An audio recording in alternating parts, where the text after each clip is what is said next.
আজকে কি করব, আজকে আমাদের এবার বলেছিলাম আমাদের ইম্পর্টেন্ট যে থিওরিগুলোর পার্ট, তার মধ্যে একটা ফাজান্স রুল আগের দিন পড়া হলো। আজকে আরেকটা ইম্পর্টেন্ট, সেই ইম্পর্টেন্টটা কি দেখতে পাওয়া যাচ্ছে এবং লাস্ট ক্লাসে বলেও ছিলাম, সরে দাঁড়ায় ভিএসইপিআর থিওরি। ঠিক আছে, ভিএসইপিআর থিওরি আজকে ভালো করে আমরা পড়বো এবং এখান থেকে কিন্তু পরীক্ষাতে অবশ্যই কোশ্চেন আসবে এবং অনেক কোশ্চেন আসবে, এ হচ্ছে ব্যাপার। তার কারণ তোদের চ্যাপ্টারের সংখ্যা যেহেতু ফার্স্ট সেমিস্টারে কম, তাহলে এইরকম চ্যাপ্টারগুলো যেগুলো বড় চ্যাপ্টার আছেই তো কম চ্যাপ্টার, প্রতিটা চ্যাপ্টার ইম্পর্টেন্ট, সেরকম করে বলার কিছু নেই। তার মধ্যে ইম্পর্টেন্ট এগুলো এমনি যদি সমস্ত সিলেবাসটাও তুই নিয়ে নিতি না, গোটা 11 সেমিস্টার 1-2, তার মধ্যে বন্ডিং নিজে একটা খুবই ইম্পর্টেন্ট চ্যাপ্টার, সেই বন্ডিংয়ের ভেতরে ভিএসইপিআর থিওরিটা আরও খুব ইম্পর্টেন্ট। তাহলে যখন তোর 11-এর যদি সেমিস্টার 1-2 মিলে তো টোটাল 11-এর সিলেবাস ছিল একটা সময় কি আগের বছর অবধি। সো যেহেতু হাফ সিলেবাসে পরীক্ষা হচ্ছে, অবশ্যই হাফ সিলেবাস, টাইমও হাফ, সেটাও ঠিক এক দিক থেকে, তো ভিএসইপিআর থেকে কিন্তু প্রচুর প্রশ্ন আসার চান্সেস রয়েছে এবং যখন প্রিভিয়াস ইয়ারের কোশ্চেন করাবো শেষে দেখতেও পাবি সেটা। আচ্ছা, ভিএসইপিআর থিওরি কি না সেটার জন্য আমাদের আগে কিছু ছোট ছোট জিনিস বুঝতে হবে এবং আজকের ক্লাসের আমাদের কি বলবো, কিভাবে আমরা অ্যাপ্রোচ করবো। আজকের ক্লাসে অ্যাপ্রোচটা হচ্ছে আমরা আজকেই হঠাৎ করে মলিকিউলের শেপ বলতে পারবো না। প্রথমে বইয়ে কিভাবে আছে আমি সেটাও বলছি, কথাটা হচ্ছে হঠাৎ করে আগে শেপ বলতে পারবো না।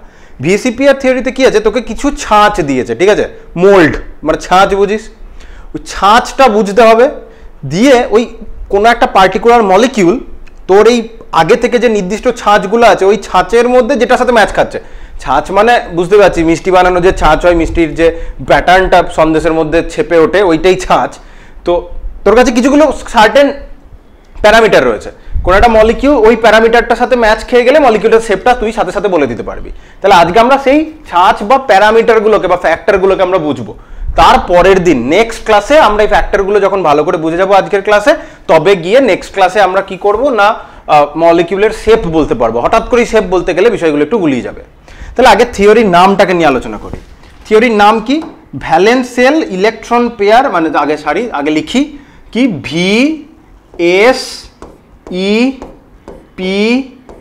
VSEPR, V for valence, S for cell, E for electron, P for pair R R for repulsion দিয়ে ভিএসইপিআর থিওরি। তাহলে ভ্যালেন্স সেল মানে দুটো করে নিয়ে ভাবি। ভ্যালেন্স সেল কাকে বলে? কোনো একটা অ্যাটমের সর্ববহিস্থ কক্ষপথকে আমরা কি বলি? Valence shell. কোয়ান্টাম মেকানিক্যালি বললে সেল মানে হচ্ছে প্রিন্সিপাল কোয়ান্টাম নাম্বার। তাহলে তার আউটার মোস্ট যে প্রিন্সিপাল কোয়ান্টাম নাম্বার, তাহলে সেই ভ্যালেন্স সেলে যে ইলেকট্রন পেয়ারগুলো রয়েছে, সেই ইলেকট্রন পেয়ারের মধ্যে যে রিপালশন, অবশ্যই ইলেকট্রন পেয়ার মানে কি? ইলেকট্রন পেয়ার মানে দুটো করে ইলেকট্রন এক একটা অরবিটালে, ঠিক আছে। এবার ইলেকট্রন তো নেগেটিভলি চার্জড, তাহলে নেগেটিভলি চার্জ স্পিসিস একে অপরকে কি করবে? রিপেলই করবে। নেগেটিভ পজিটিভ হলে তবে তো অ্যাট্রাক্ট করবে। যেহেতু ইলেকট্রন পেয়ার এরা নিজেরা আলাদা আলাদা পেয়ার, সবাই নেগেটিভলি চার্জ, তাহলে একে অপরকে রিপালশন করবে। একে অপরকে রিপালশন করে কি করবে? সব রিপালশন হচ্ছে, তো রিপালশন করে অপটিমাল যতটা দূরে রাখলে টোটাল মলিকিউলটা সব থেকে বেশি স্টেবল শেপ বা জিওমেট্রি পায়, রিপালশন করবে, তো একে অপরকে রিপালশন করছে ইলেকট্রন পেয়ারগুলো, তার ফলে মলিকিউলটার একটা পার্টিকুলার শেপ আসবে এবং ওটাই মলিকিউলটা সব থেকে অপটিমাল একটা শেপ, দ্যাট মিনস এনার্জির দিক থেকে বা মিনিমাম রিপালশন কন্ডিশন, সোজা হিসাব। এমনভাবে ওই ইলেকট্রন পেয়ারগুলোকে তোকে রাখতে হবে যেন ওখানে রিপালশনটা সব থেকে মিনিমাম আমরা রাখতে পারি, দ্যাট মিনস স্টেবল স্ট্রাকচার বানাতে পারি। এটা বিষয়ক যে থিওরি সেটাই হচ্ছে VSEPR theory, valence shell electron pair repulsion theory. এবার যখন কোভ্যালেন্ট বন্ড যখন পড়িয়েছিলাম তখন বলেছিলাম আমাদের ইলেকট্রন পেয়ার দু টাইপের হয়। ইলেকট্রন পেয়ার দু টাইপের হয় কি কি? একটাকে আমি বলেছিলাম বন্ড পেয়ার, তাহলে যে ইলেকট্রন পেয়ারটা পার্টিকুলারলি বন্ডে থাকে ওই ওভারল্যাপ রিজিয়নটাতে। আর দু নম্বর আরেকটা কি বলেছিলাম? আরেকটা আমি বলেছিলাম লোন পেয়ার। তাহলে একটা বন্ড পেয়ার আর একটা লোন পেয়ার, মানে বন্ধন জোড় আর নিঃসঙ্গ ইলেকট্রন জোড়। এবার বন্ধন জোড় আর নিঃসঙ্গ ইলেকট্রন জোড়গুলোর মধ্যে বন্ধন জোড়, নিঃসঙ্গ মানে বন্ড পেয়ার রিপালশন হবে, লোন পেয়ার রিপালশন হবে এবং লোন পেয়ার বন্ড পেয়ারের মধ্যে রিপালশন হবে, কারণ সবগুলো ইলেকট্রন পেয়ারের মধ্যেই পড়ে। তাদের যে রিপালশনটা সেটাকে মিনিমাম রাখতে চাইবো রিপালশন, যেন স্টেবল কন্ডিশন হয়, তার যে থিওরি সেটা হচ্ছে আমার ভিএসইপিআর থিওরি।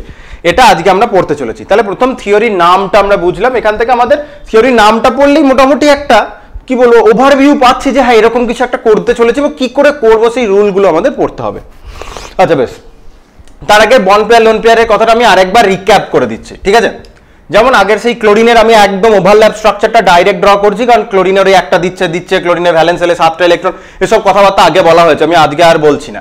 তাই ক্লোরিনের সিচুয়েশনে কি ছিল, একটা ক্লোরিন, এইখানে একটা দুটো ইলেকট্রন, এই দুটো ইলেকট্রনকে এরা ইকুয়ালি শেয়ার করছিল, এবং ক্লোরিনের তাছাড়াও 7টার মধ্যে একটা ভ্যালেন্স ইলেকট্রনকে সে বন্ডে টেক পার্ট করিয়েছে, বাকি 6টা ইলেকট্রন কি দুজনের ক্ষেত্রেই বন্ডে টেক পার্ট করেনি। ছবিটা দেখ, ওভারল্যাপ রিজিয়নে দুজন আছে, যারা আমি গোলটা একটু ডিপ করে দিই মানে ইলেকট্রনগুলোকে, তাহলে ওভারল্যাপ রিজিয়নে দুটো ইলেকট্রন আছে, আর ওভারল্যাপ রিজিয়নে নেই প্রতিটা ইন্ডিভিজুয়াল ক্লোরিনের দুটো করে মানে 3টে ইলেকট্রন জোর রয়েছে। এই যে ওভারল্যাপ রিজিয়নে যে দুটো ইলেকট্রন, এই ইলেকট্রনটাকেই আমরা বলছি বন্ড পেয়ার বিপি। আর এই যে দুটো করে যে এই ইলেকট্রনগুলো যেগুলো বন্ডিং এ টেক পার্ট করেনি, কেন বন্ডিং এ টেক পার্ট করেনি, তার কারণ ক্লোরিনের একটা করে ইলেকট্রন দিয়ে একটা বন্ধন জোড় তৈরি করলেই দুটো ক্লোরিনেরই অক্টেট হয়ে যাচ্ছে, ফার্দার আর ভ্যালেন্স ইলেকট্রনকে বন্ডিং এ টেক পার্ট করানোর দরকারই নেই, কারণ ফার্দার ও অক্টেট এক্সপ্যানশন তো করবে না। তাহলে এইগুলোকেই যে এখানে 3টে এবং এখানে 3টে, এইগুলোকেই আমরা বলি লোন পেয়ার। এবার এটা তো লুইস ডট স্ট্রাকচার, এখানে তো কোনো স্পেশাল অ্যারেঞ্জমেন্টের কথা বলাই হচ্ছে না। স্পেশাল মানে 3 ডাইমেনশনাল স্পেসে এই লোন পেয়ার বন্ড পেয়ার গুলো কিভাবে আছে সেই বিষয়ে তো আমরা আলোচনা করিনি, তাই ওখানে রিপালশনের কথা আসছিলও না। এবার এই লোন পেয়ার গুলো দেখ, লোন পেয়ার, তাহলে লোন পেয়ার গুলোর মধ্যে নিজস্ব কিছু রিপালশন হবে, আমরা রিপালশনকে এরকম একটা সাইন দিয়ে দেখাবো, ঠিক আছে? বোঝা যাচ্ছে কথাটা? রিপালশনকে এরকম টাইপের একটা দুটো ওই প্যারাবোলা টাইপের দিয়ে ড্র করে দেখাবো। তাহলে লোন পেয়ার গুলো নিজেদের রিপালশন আছে, দুদিকেই লোন পেয়ার গুলো নিজেদের মধ্যে রিপালশন আছে, আবার এই লোন পেয়ার গুলোর সাথে বন্ড পেয়ারের আবার রিপালশন আছে। তাহলে এই হচ্ছে ব্যাপার। তাহলে loan pair bond pair, multiple bond pair থাকলে বন্ড পেয়ারও হতে পারে, এখানে একটাই বন্ড পেয়ার আছে তাই বন্ড পেয়ার রিপালশনটা আসছে না। সো এরকম বিভিন্ন রিপালশন করে মিনিমাম রিপালশন কন্ডিশনে রাখার যে থিওরি, সেটাই হচ্ছে আমার ভিএসি পেয়ার থিওরি। তাহলে ভিএসি পেয়ার থিওরির নাম বুঝলাম, লোন পেয়ার বন্ড পেয়ারের আমরা একটা কনসেপ্ট বুঝলাম, এবং এই যে ভ্যালেন্স সেল, এই যে ইলেকট্রন পেয়ারটাই ক্লোরিনের তুই যদি বুঝিস না, ক্লোরিনের এই যে ইলেকট্রনগুলোকে নিয়ে আমি আলোচনা করছি, লোন পেয়ার বা বন্ড পেয়ার, এরা সবাই কিন্তু প্রতিটা দুটো ক্লোরিনেরই তুই যদি ইন্ডিভিজুয়াল আলোচনা করিস, ওদের ভ্যালেন্স সেলেই আছে, কারণ আমরা ভ্যালেন্স সেলের ইলেকট্রনগুলোকেই টেক পার্ট করিয়েছি। কারণ ক্লোরিনের তুই যদি দেখিস, ক্লোরিনের ইলেকট্রনিক কনফিগারেশন কি, 10 অব্দি নিয়ন, তারপরে 3s2 3p5, তাহলে ওর ভ্যালেন্স সেল কত? ভ্যালেন্স সেল হচ্ছে n = 3, এটাই ভ্যালেন্স সেল। তাহলে ভ্যালেন্স সেলে দেখ 3 5 আর 2 এ 7টা ভ্যালেন্স ইলেকট্রন, টোটাল 7টা ভ্যালেন্স ইলেকট্রন, বন্ড করার জন্য আরো একটা পেয়েছে, 7 থেকে 8টা হয়েছে। দেখ 3টে লোন পেয়ার মানে 6টা ইলেকট্রন, আর বন্ড করেছে বলে ওখানে দুটো, তাহলে ওর ইন্ডিভিজুয়ালি ছিল 7টা, বন্ড করেছে বলে আরো একটা লোকের কাছ থেকে নিয়ে ইউজ করতে পারছে, তাহলে টোটালিটিতেও কটা করে নিতে পারলো? 8টা। এবার এই যে লোন পেয়ার বল আর বন্ড পেয়ার বল, এই যে টোটাল করে যে অক্টেট করে ফেললো 8টা ইলেকট্রন, 8টা ইলেকট্রনের মধ্যে মানে 4টে ইলেকট্রন পেয়ার, 4টে ইলেকট্রন পেয়ারের মধ্যে 3টে লোন পেয়ার এবং একটা বন্ড পেয়ার। এই যে লোন পেয়ার এবং বন্ড পেয়ার যারা সবাই আছে, এই লোন পেয়ার বা বন্ড পেয়ার সবগুলোই কি ক্লোরিনের, প্রতিটা ইন্ডিভিজুয়াল ক্লোরিনের জন্যই n = 3 এর মধ্যেই ঢুকে আছে, মানে ভ্যালেন্স সেলেই ঢুকে আছে। তাহলে লোন পেয়ার এবং বন্ড পেয়ার গুলো কোথায় রয়েছে? ভ্যালেন্স সেলেই আছে, এবং এই ভ্যালেন্স সেলে থাকাকালীন লোন পেয়ার বন্ড পেয়ার নিজেদের মধ্যে এবং পারস্পরিক লোন পেয়ার বন্ড পেয়ার নিজেদের আলাদা লোকজনের মধ্যে, মানে লোন পেয়ার নিজেরাও করছে, বন্ড পেয়ার নিজেরাও করছে, তাহলে নিজেদের গোষ্ঠীর মধ্যে তো করলোই, দুটো আলাদা গোষ্ঠী মানে লোন পেয়ার বন্ড পেয়ার তারাও করছে। তাহলে ভ্যালেন্স সেলে লোন পেয়ার বন্ড পেয়ার গুলোই আছে, তাদের মধ্যে রিপালশন হচ্ছে মিনিমাম রিপালশন রাখতে চাইবো, এটা থিওরি। একই কথা বারবার বললাম, এই বিষয়টা বলতে গিয়ে 10 মিনিট সময় আমি এখানেই ইউজ করলাম। বেশ, এবার আমি যদি তোর বইয়ে যেটা দিয়েছে, নতুন পেজ নিয়ে নিই, তোর আগে আমি বলে নিই কেন একটা জিনিস আমাকে আগে বলতে হবে, দাঁড়া বইটাই যাই আমি আগে। একটা জিনিস দেখ, আমি জুম আউট করার আগে একটু জুম আউট করি, ভিতরে যাচ্ছি না, ভিতরে তো আমি বলবোই সবকিছু। একটা টার্মিনোলজি দেখতে পাচ্ছি, যোজ্যতা কক্ষে সিগমা বন্ধন জোড়ের সংখ্যা। তাহলে যে সিগমা বন্ধন জোড়ের কথাটা বলছে, প্রবলেমটা হয়েছে ভিএসি পেয়ার থিওরিতে তুই বই পড়লেও জায়গাতে সিগমা বন্ড পাই বন্ডের মেনশন আছে। তুই বলি sir sigma bond pi bond তো আমাদের বইয়ে এর আগে অন্য জায়গাতে শেখায়নি, হঠাৎ করে সিগমা বন্ড পাই বন্ডের নাম কেন নিচ্ছে? দুটো পাতা উল্টা, ভিএসি পেয়ার থিওরিটা শেষ কর, মানে ভিএসি পেয়ার থিওরি লাস্ট পেজে চলে যা, তারপরে দেখবি ভ্যালেন্স বন্ড থিওরি শুরু হচ্ছে। ভ্যালেন্স বন্ড থিওরি শেষ হবে, তারপরে দেখবি হাইব্রিডাইজেশন লেখা রয়েছে, ওই হাইব্রিডাইজেশনের টপিকের ওখানে সিগমা বন্ড এবং পাই বন্ড এক্সপ্লেন করা রয়েছে, ঠিক আছে? তাহলে সিগমা বন্ড এবং পাই বন্ড কি, এটা তোর বই দুটো থিওরির বাদে গিয়ে এক্সপ্লেন করেছে, কিন্তু ভিএসিপিআর বলার সময় সিগমা বন্ড পাই বন্ড কিন্তু বারবার মেনশন করেছে। সো আমরা এটা না শিখে বইয়ে যেহেতু পড়ে আছে আমরা পরে শিখবো, সেইভাবে যাব না, কারণ এই থিওরিটা বলতে গিয়ে আমি বারবার সিগমা বন্ড পাই বন্ড এসব মেনশন করব, তো বুঝতে অসুবিধা হবে। সেটা যেন এমনিতে তো পড়তে হচ্ছে দুটো ক্লাস বাদে, দুটো ক্লাস বাদে যখন পড়তে হবে আমরা আগেই পড়ি, কারণ এখানেও লাগবে। দুটো ক্লাস বাদে যখন ওই থিওরিটা আসবে, মানে সিগমা বন্ড পাই বন্ডের কনসেপ্টটা আসবে, আমি বলবো ভিএসিপিআর এর প্রথম ক্লাসে পার্ট 1-এ ভিএসিপিআর, এটা মনে হয় 34 নম্বর লেকচার হবে, 34 নম্বর লেকচার, ওটা ভিএসিপিআর থিওরির পার্ট 1, ওইখানে আমি সিগমা বন্ড পাই বন্ডটা বলেছি। তাহলে আমরা সিগমা বন্ড পাই বন্ডের কনসেপ্টটা বুঝি। আমি এখানে ছবিটা আমি তুলে রাখিনি, কনসেপ্টটা আমি আজকে সিগমা বন্ড এন্ড পাই বন্ডের কনসেপ্টটা বলে নিই, পরের যখন বইয়ে আসবে সেখানে আমি ছবি তুলে দেখিয়ে দেবো, আরেকবার রিক্যাপ করে দেবো আর কি। রিক্যাপ তো ওই হাইব্রিডাইজেশন বলার সময় সিগমা বন্ড পাই বন্ডটা আমাকে আরেকবার রিক্যাপ যখন করতেই হবে, তো তখন আমি ছবিটা তুলে দেখিয়ে দেবো। আপাতত সিগমা বন্ড পাই বন্ডের কনসেপ্টটা আমরা বুঝি।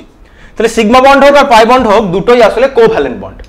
এবার এই যে লুইস ডট স্ট্রাকচার অনুযায়ী ইলেকট্রনের এরকম করে ওভারল্যাপ করে করে আমরা যে লুইস ডট স্ট্রাকচার করছি কোভ্যালেন্ট বন্ডের, এই কনসেপ্ট দিয়ে আমার আর চললে হবে না। এখন আমাকে কোভ্যালেন্ট বন্ড আর কি, কোভ্যালেন্ট বন্ড মানে ভাবতে হবে দুটো অ্যাটমের যে ভ্যালেন্স সেল রয়েছে তার মধ্যে তো অরবাইটাল রয়েছে, তাহলে ভ্যালেন্স সেলে যে অরবাইটাল, সেই অরবাইটালের ওভারল্যাপ। তাহলে বন্ড মানে কি, কোভ্যালেন্ট বন্ড মানে কি, যারা বন্ডে টেক পার্ট করছে, যারা বন্ড মানে যারা যেসব অ্যাটম বন্ডে টেক পার্ট করছে তাদের ভ্যালেন্স সেলে যে অরবাইটাল গুলো রয়েছে, সেই অরবাইটাল গুলোর ওভারল্যাপ ইজ কোভ্যালেন্ট বন্ড। এই ওভারল্যাপটা যত বেটার হবে, ঠিক আছে, এই ওভারল্যাপটা যত বেটার হবে, ধর আমার একটা হাত তুই ধরিস, একটা আঙ্গুলের সাথে একটা আঙ্গুল ধরেছি, দুটো আঙ্গুল ধরলাম, তিনটে আঙ্গুল ধরলাম, চারটে আঙ্গুল ধরলাম, তাহলে কোন ক্ষেত্রে হাতটা আমি আমার একটা হাতকে আরেকটা হাতের সাথে শক্তভাবে ধরতে পারবো? যত আমি আঙ্গুলের সংখ্যা বাড়াচ্ছি, দেখ আঙ্গুলের সংখ্যা বাড়ছে মানে কি, ওভারল্যাপ রিজিয়ন, ওভারল্যাপ মানে একটা সাথে আরেকটা এই যে চেপে যাচ্ছে, ওভারল্যাপ রিজিয়নটা বাড়ছে। তাহলে আমি যত ওভারল্যাপ রিজিয়ন বাড়াতে পারবো তত বন্ডটা কি হবে, স্ট্রঙ্গার হবে। তাহলে এইটা কিন্তু কোভ্যালেন্ট বন্ড আমাদের এখন ভাবতে হবে দুটো অ্যাটম যারা বন্ডিং এ টেক পার্ট করে তাদের অরবাইটালের ওভারল্যাপ, এবং এই ওভারল্যাপটা যত ভালো হবে কোভ্যালেন্ট বন্ডটা তত স্ট্রঙ্গার হবে, ঠিক আছে। বেশ, তাহলে আমরা এবার অরবাইটালের ওভারল্যাপের বেসিসে কোভ্যালেন্ট বন্ডকে দুভাগে ভাগ করতে পারি। কি বললাম, অরবাইটালের ওভারল্যাপ গুলো কিভাবে হচ্ছে সেটার উপর বেস করে কোভ্যালেন্ট বন্ডকে আমরা দুভাগে ভাগ করতে পারি। এক টাইপের বন্ডকে আমরা বলবো সিগমা বন্ড। কি বলবো, সিগমা, গ্রিক লেটার সিগমা, সেই সিগমা বন্ড। সিগমা বন্ড মানে হচ্ছে দুটো কি, সিগমা বন্ড মানে হচ্ছে দুটো অরবাইটালের কি হেড অন, মাথায় মাথায় কলিশন করবে, ঠিক আছে। কি টাইপের কলিশন, হেড অন কলিশন, মাথায় মাথায় কোলাইড করবে, ঠিক আছে, এটা মনে রাখতে হবে। তাহলে দুটো অরবাইটাল পাশাপাশি নয়, দুটো মানে পাই বন্ডটা আলোচনা করলে এই হেড অন কথাটার মিনিংটা বুঝতে পারবি যে তফাৎ কোথায় হচ্ছে। তাহলে হেড অন প্রথম কথাটা বুঝলাম, মাথায় মাথায় ধাক্কা খাবে। তাহলে সিগমা বন্ডের টাইপগুলোর মধ্যে সিম্পল টাইপগুলোকে নিয়ে আলোচনা করি। ধর এস অরবাইটাল, আবার আরেকটা এস অরবাইটাল। এস অরবাইটাল আমাদের এরকম স্ফেরিক্যালি সিমেট্রিক্যালি হয়, দুটো আলাদা আলাদা অ্যাটমের দুটো এস অরবাইটাল এলো। এবার এই দুটো এস অরবাইটালের তো আর মাথা, লেজ, গা বলে কিছু নেই, ও একভাবেই হতে পারে, কারণ যেহেতু স্ফেরিক্যাল, স্ফেরিক্যাল হলে ওর ওভারল্যাপটা এরকম টাইপের হবে, ঠিক আছে। তাহলে এই যে দুটো অরবাইটালের ওভারল্যাপ দেখতে পাচ্ছিস, হ্যাঁ, তাহলে এই যে দুটো অরবাইটালের ওভারল্যাপ হলো দুটো আলাদা আলাদা অ্যাটমের এস অরবাইটালের, এই টাইপের ওভারল্যাপটাকে আমরা বলবো সিগমা বন্ড, এবং এটা এস এস হেড অন কলিশনের ফলে। এবার যদিও এর হেড টেল বলে কিছু নেই, এটাই এস মানে বেসিক্যালি দুটো এস অরবাইটাল একে অপরের সাথে শুধু সিগমা বন্ডই করতে পারে। এবার 2 নম্বর টাইপে আমি যদি আসি, একটা এস অরবাইটাল নিলাম আর একটা আমি পি অরবাইটাল নিলাম, ঠিক আছে, এরকম পি অরবাইটাল হয়। এবার এখানে আমি কথা বলি, এখানে একটা সাইনের ব্যাপার আছে, হ্যাঁ, এরকম করে দেখবি সাইন দেওয়া থাকে। আমি আজকে সিগমা বন্ড পাই বন্ড বলার সময় আমি সাইনগুলোকে নিয়ে আলোচনা করছি না, সাইনগুলো একটু ব্যাপার আছে, ওটা পজিটিভ নেগেটিভ চার্জকে বোঝায় না, ওটা ফেজকে বোঝায়। তো এরপরে যখন আবার হাইব্রিডাইজেশন আসবে ওখানে একটু আমাকে ফেজ নিয়ে একটু পড়বো কি হচ্ছে, তখন কি আমি ফেজের কথাটা আরেকবার বলবো। আজকে যা সিগমা বন্ড পাই বন্ডের বেসিক কথাটা বলে নিচ্ছি, পরে যখন আবার সিগমা বন্ড পাই বন্ড আসবে তখন আমি এই সাইনগুলো নিয়ে আলোচনা করব। জটিলতা কম রাখার জন্য আমি সাইনগুলোকে না দিয়েই বলছি, ঠিক আছে, তুই বেসিক কনসেপ্টটা বোঝ। তাহলে এস আর পি নিলাম, ঠিক আছে, পরে আমি সাইনগুলোকে নিয়ে আলোচনা করব এবং সাইনের ইম্পর্টেন্স আছে। তাহলে এস আর পি তুই যদি নিস, এই এস অরবাইটালের সাথে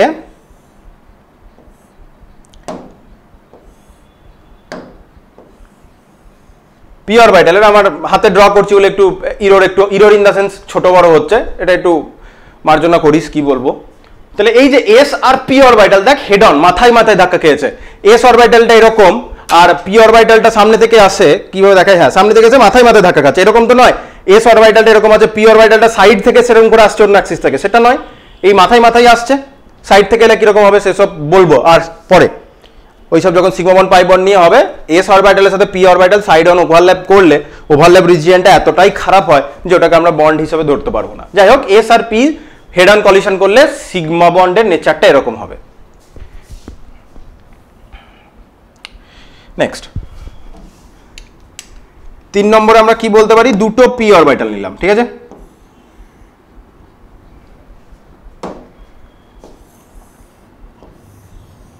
একটা পি অরবিটাল নিলাম, এক কাজ করি এটাকে আমি কপি করে নিই, কপি ক্লোন, ক্লোন হয়ে গেল, ক্লোন করে পাশে বসাই। বেশ, টোটালটাকে একটু সাইডে নিই, সরাই সাইডে, একটু ছোট করে নিই, বুঝলি, হ্যাঁ এই মোটামুটি ঠিক আছে। প্লাস প্লাস সাইন দিয়ে নিলাম, এবার ওভারল্যাপ দেখাবো তাই না। তাহলে আবার এইটাকে একটু কপি করে নিই, ক্লোন, ক্লোন করি এখানে বসাই, আবার এটাকে আরেকবার ক্লোন করে নিই, দিয়ে এরকম করে বসাই। আশা করি বোঝাতে পারছি। ফ্লিপ করে নিলে বেটার, ফ্লিপ ফ্লিপ, ইয়েস। তাহলে এরকম করে, তাহলে এই যে টাইপের ওভারল্যাপটা দেখছি সেটা একটা পি অরবিটাল, এটা একটা পি অরবিটাল আর এটা একটা পি অরবিটাল। দুটো পি অরবিটাল কি হয়েছে, মাথায় মাথায় ধাক্কা খেয়েছে, এবং এই যে বন্ডের এই যে ওভারল্যাপ রিজিয়নটাই মাঝখানটায়, এটা হচ্ছে তোর সিগমা বন্ড। এবার বই দেখলে তুই এরকম দেখবি, এই একটা ফেজের ব্যাপার রয়েছে, প্লাস মাইনাস এই সাইনটা কিন্তু আমরা চার্জের কথা বলছি না, এটা অরবিটালের ফেজ, কারণ এটা তো এইগুলো কি আসলে এই যে এসপি এই অরবিটালের ব্যাপারটা কি, আমরা কোয়ান্টাম মেকানিক্সে যেতে হবে। তাহলে এগুলো তো ওয়েভ ফাংশন, শ্রোডিঙ্গারের ওয়েভ ইকুয়েশন সলভ করে যে সাই ফাংশন আছে, সেই সাই ফাংশনের ইকুয়েশন আছে, সেটার ফিজিক্যাল ইন্টারপ্রিটেশনটা আছে পি অরবিটাল ইলেকট্রন ডেনসিটিটা এরকম ডাম্বেল শেপে ছড়িয়ে থাকে। কিন্তু এর তুই যদি অরবিটালের যদি গ্রাফটা টানিস, সেই গ্রাফটা তো ওয়েভের যেরকম গ্রাফ হয় সেরকম একটা ওয়েভের মতো গ্রাফ আছে, সেই গ্রাফ নিয়ে আমি আলোচনাও করেছিলাম। সো যাই হোক, তাহলে সেম ফেজে থাকতে হবে ওয়েভস। ওয়েভস যখন পড়বি তোর 11ই আছে, হয়তো তোদের সেমিস্টার 2তে আছে, কোন সেমিস্টারে ফিজিক্সে আছে সেটা তো আমি জানি না, তবে পড়বি ওয়েভস, সেখানে সেম ফেজ মানে in phase out of the phase কি বোঝায় আরো ডিটেলে বুঝবি। যাই হোক, আমিও কিছুটা বলবো যখন সিগমা বন্ড পাই বন্ডের আরো ফার্দার কনসেপ্ট ওই হাইব্রিডাইজেশন ওখানে আছে বলছিলাম। তাই আজকে জটিলতা কম রাখার জন্য আমি সাইনটা তুলেই দিলাম, জাস্ট বোঝ হেড অন কলিশন হলে আমার কি সিগমা বন্ড। এছাড়াও হাইব্রিড অরবিটাল যখন শিখবো তখন হাইব্রিড অরবিটাল গুলো সিগমা বন্ড করে, সেই কনসেপ্টটাও আমরা বুঝবো, ঠিক আছে। আমি আজকে সাইন ছাড়া বললাম, head on collision is your sigma bond, এক্সাম্পলও দেখাবো, চিন্তা নেই। এবার পাই বন্ড বুঝি, কি বন্ড, পাই বন্ড। পাই যেরকম পাই বুঝিস, সার্কেলের ফর্মুলা করার সময় 2 পাই আর পাই আর স্কয়ার ওই একই পাই, তাহলে পাই বন্ড। তাহলে পাই বন্ড কিরকম, পাই বন্ড মানে হচ্ছে সাইড অন, যখন দুটো অরবিটাল একে অপরের সাথে পাশাপাশি ওভারল্যাপ করবে সেটাকে আমি বলবো সাইড অন ওভারল্যাপ, এবং সাইড পাশাপাশি ইন দ্য সেন্স প্যারালাল ওয়ার্ডটা বারবার আসবে। তাহলে প্যারালালি যখন ওভারল্যাপ করবে তখন সেই টাইপের বন্ডকে আমরা বলবো পাই বন্ড। এবার পাই বন্ড অনেক রকম ভাবে হতে পারে, আমি শুধু পি অরবিটালের পাই বন্ডটা বলছি।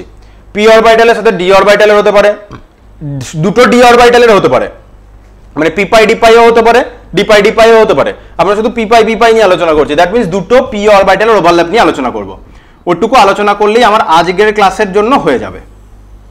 তাহলে একটা পি অরবিটাল নিলাম, এবার আগের মতন আমি কপি পেস্ট করতে থাকি।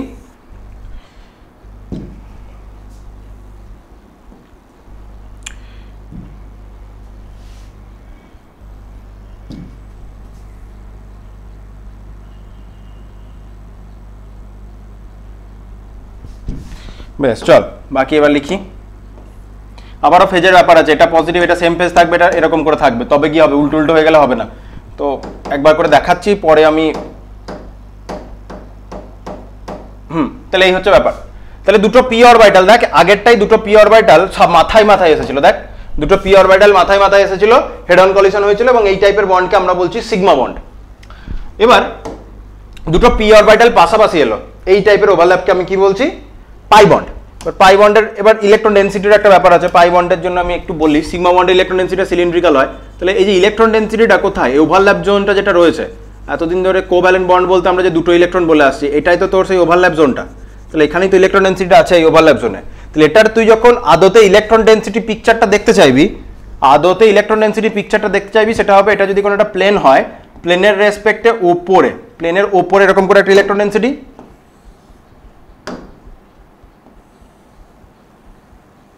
উপরে একটা ইলেকট্রন ডেনসিটি এবং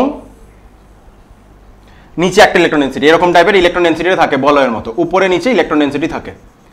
তো এগুলো আরো যখন ফার্দার রেজোনেন্সের কনসেপ্ট নিয়ে আমরা আলোচনা করব, তখন এই জিনিসপত্রগুলো আরো ভালো করে আলোচনা হবে।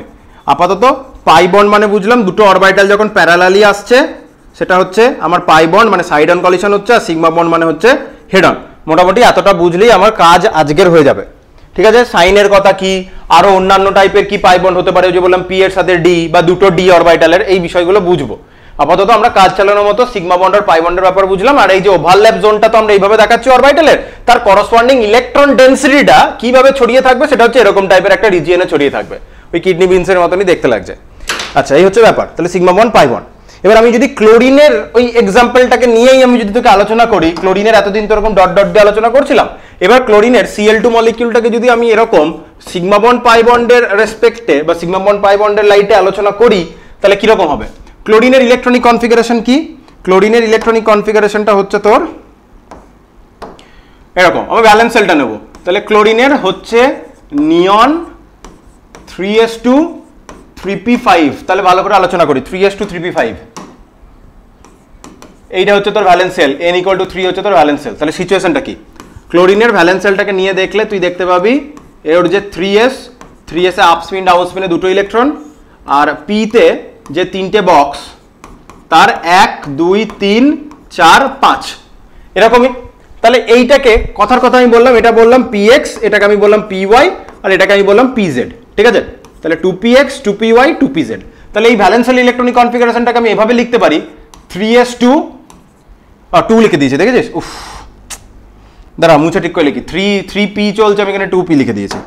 তাহলে এটা যদি তোর px হয়, দ্যাট মিনস এটা 3px, এটা py ধরলে 3py, আর এটা pz ধরলে 3pz।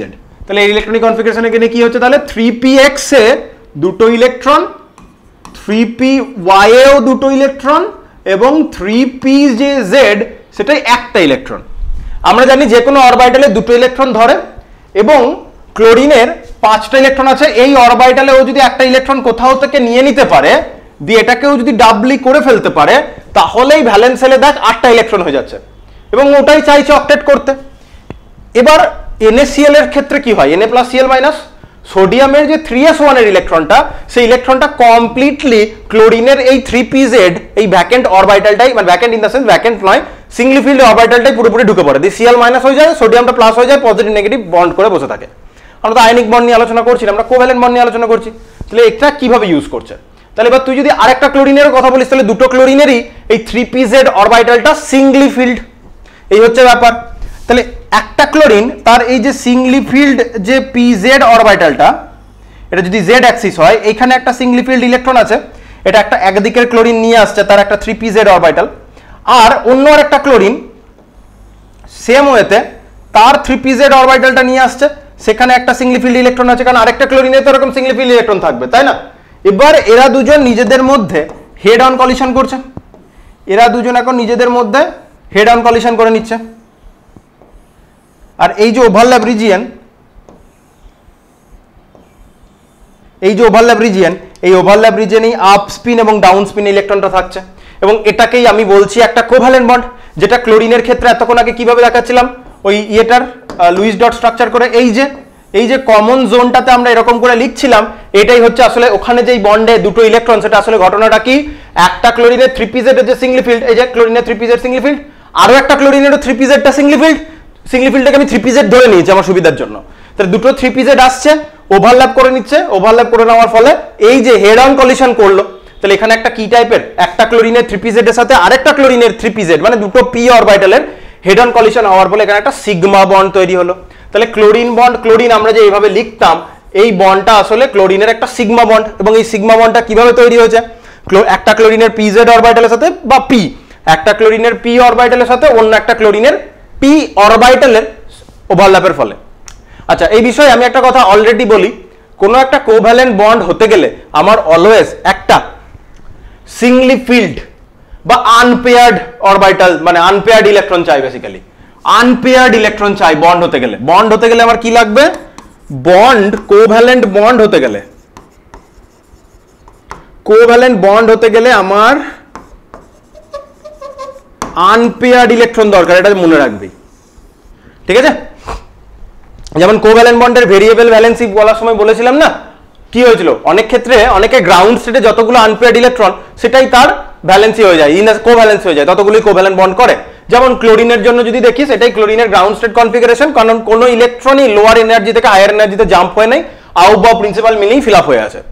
তখন ওই গ্রাউন্ড স্টেটে ক্লোরিনের একটাই সিঙ্গলি ফিল্ড অরবিটাল আছে, এবং ক্লোরিনের বা যে কোনো হ্যালোজেনের কোভ্যালেন্সি কিন্তু 1ই হয়। এবার কার্বনের ক্ষেত্রে তুই যদি দেখিস, কার্বনের ইলেকট্রনিক কনফিগারেশনটা, এটা কিন্তু আগেও আলোচনা করা হয়েছে, আমি আজকে আবার আলোচনা করছি ভিএসসি পেয়ারে যাওয়ার আগে। কার্বনের ক্ষেত্রে তুই যদি আবার দেখিস, ওখান থেকে হাইব্রিডাইজেশন আমরা শিখবো। কার্বনের জন্য হচ্ছে 1s2 2s2 2p2, তাহলে সেই সেন্সে ও 2sটা পুরোপুরি ফিল্ড আপ। 2p এর কথা তুই যদি বলিস একটা দুটো, তাহলে কার্বনের তো তাহলে সিঙ্গলি ফিল্ড অরবিটাল তাহলে কটা, বা আনপেয়ার্ড ইলেকট্রন কার্বনের কাছে কটা আছে, কার্বনের কাছে আনপেয়ার্ড ইলেকট্রন আছে দুটো, তাহলে কার্বনের কোভ্যালেন্সি হওয়া উচিত 2, তা তো নয়, কার্বনের কোভ্যালেন্সি 4। তাহলে অনেক সময় গ্রাউন্ড স্টেটে কতগুলো আনপেয়ার্ড ইলেকট্রন আছে সেটা দেখলে হয় না, তখন আমাকে কি করতে হয়, কার্বনকে সে এক্সাইট করেছিলাম, 2s এর ইলেকট্রনকে আমরা এমনি ভাবে 2p তে পাঠিয়েছিলাম, তো 2s সিঙ্গলি ফিল্ড হচ্ছে, 2p তে 3টে সিঙ্গলি ফিল্ড, টোটাল 4টে singly filled orbital, that means আর 4টে আনপেয়ার্ড ইলেকট্রন, 4টে আনপেয়ার্ড ইলেকট্রন মানে 4টে কোভ্যালেন্ট বন্ড করতে পারবে। তাহলে এখান থেকে আমরা একটা কনক্লুশন ড্র করতে পারি, যতগুলো আনপেয়ার্ড ইলেকট্রন থাকবে ততগুলো কোভ্যালেন্ট বন্ড করার তার কাছে কিন্তু ক্ষমতা আছে, এটা প্রথমে হুঁশ রাখতে হবে। এবার অনেক সময় গ্রাউন্ড স্টেটে যতগুলো আনপেয়ার্ড ইলেকট্রন থাকে সেইটা দিয়ে কিন্তু হিসাব করলে হবে না, অনেক ক্ষেত্রেই অ্যাটমগুলোকে এক্সাইটেড স্টেটে নিয়ে যেতে হয়, এবং এই জন্যই কিন্তু অনেকে ভেরিয়েবল ভ্যালেন্সি দেখায়। সালফার যেমন ছিল, পি ফসফরাস যেমন ছিল, আয়োডিন ছিল, এরা মাল্টিপল ভ্যালেন্সি দেখাচ্ছে কি করে, কারণ তারা পেয়ার্ড ভ্যালেন্স সেল তো 2টা তো ভ্যালেন্স সেলের পেয়ার্ড যে অরবিটালটা ছিল 2s, ওখান থেকে ভ্যালেন্স সেলেরই 2p তে ইলেকট্রনটাকে জাম্প করেছে, তাহলে ওরা ভ্যালেন্স সেলের পেয়ার্ড অরবিটাল থেকে ইলেকট্রন একটা একটা করে জাম্প করায় হায়ার অরবিটালে, দিয়ে আনপেয়ার্ড ইলেকট্রনের সংখ্যাটা বাড়ায়, এইভাবে তারা কিন্তু মাল্টিপল ভ্যালেন্সি দেখায়। যে বুঝতে পারছিস না, আমি একবার রিক্যাপ করে দিলাম, যে বুঝতে পারছিস না, এগুলো কিন্তু কোভ্যালেন্ট বন্ড সমযোজী বন্ধনের যে ক্লাসটা রয়েছে সেখানে কিন্তু ভেরিয়েবল ভ্যালেন্সি কেন দেখায় সেই নিয়ে আলোচনা করেছি, আজকে সেজন্য জাস্ট একবার রিক্যাপ করে দিলাম এই বিষয়টা। আজকে আমরা ক্লোরিনের যে বন্ড এতদিন আমরা লুইস ডট স্ট্রাকচার দিয়ে বুঝছিলাম, সেই লুইস ডট স্ট্রাকচারে যে কমন জায়গায় একটা একটা করে দিচ্ছে, এই ক্লোরিনও একটা ইলেকট্রন দিল, আরেকটা ক্লোরিনও একটা একটা করে ইলেকট্রন দিল, সেটা আসলে কি, এই পিজেড এর যে সিঙ্গলি ফিল্ড ইলেকট্রনটা ছিল, আনপেয়ার্ড ইলেকট্রন ছিল, সেটা দিল, আরেকটা ক্লোরিনও তার পিজেড এর আনপেয়ার্ড ইলেকট্রনটা দিল, দিয়ে কমন জায়গাতে ওভারল্যাপ করলো, দ্যাট মিন্স সিগমা বন্ড করলো। This is your sigma bond. Pi bond বোঝাতে গেলে একটু প্রবলেম আছে, কারণ পাই বন্ড করতে গেলে আসলে প্রথমে সিগমা বন্ড হবে, তারপরে পাই বন্ডের সিচুয়েশন আসবে।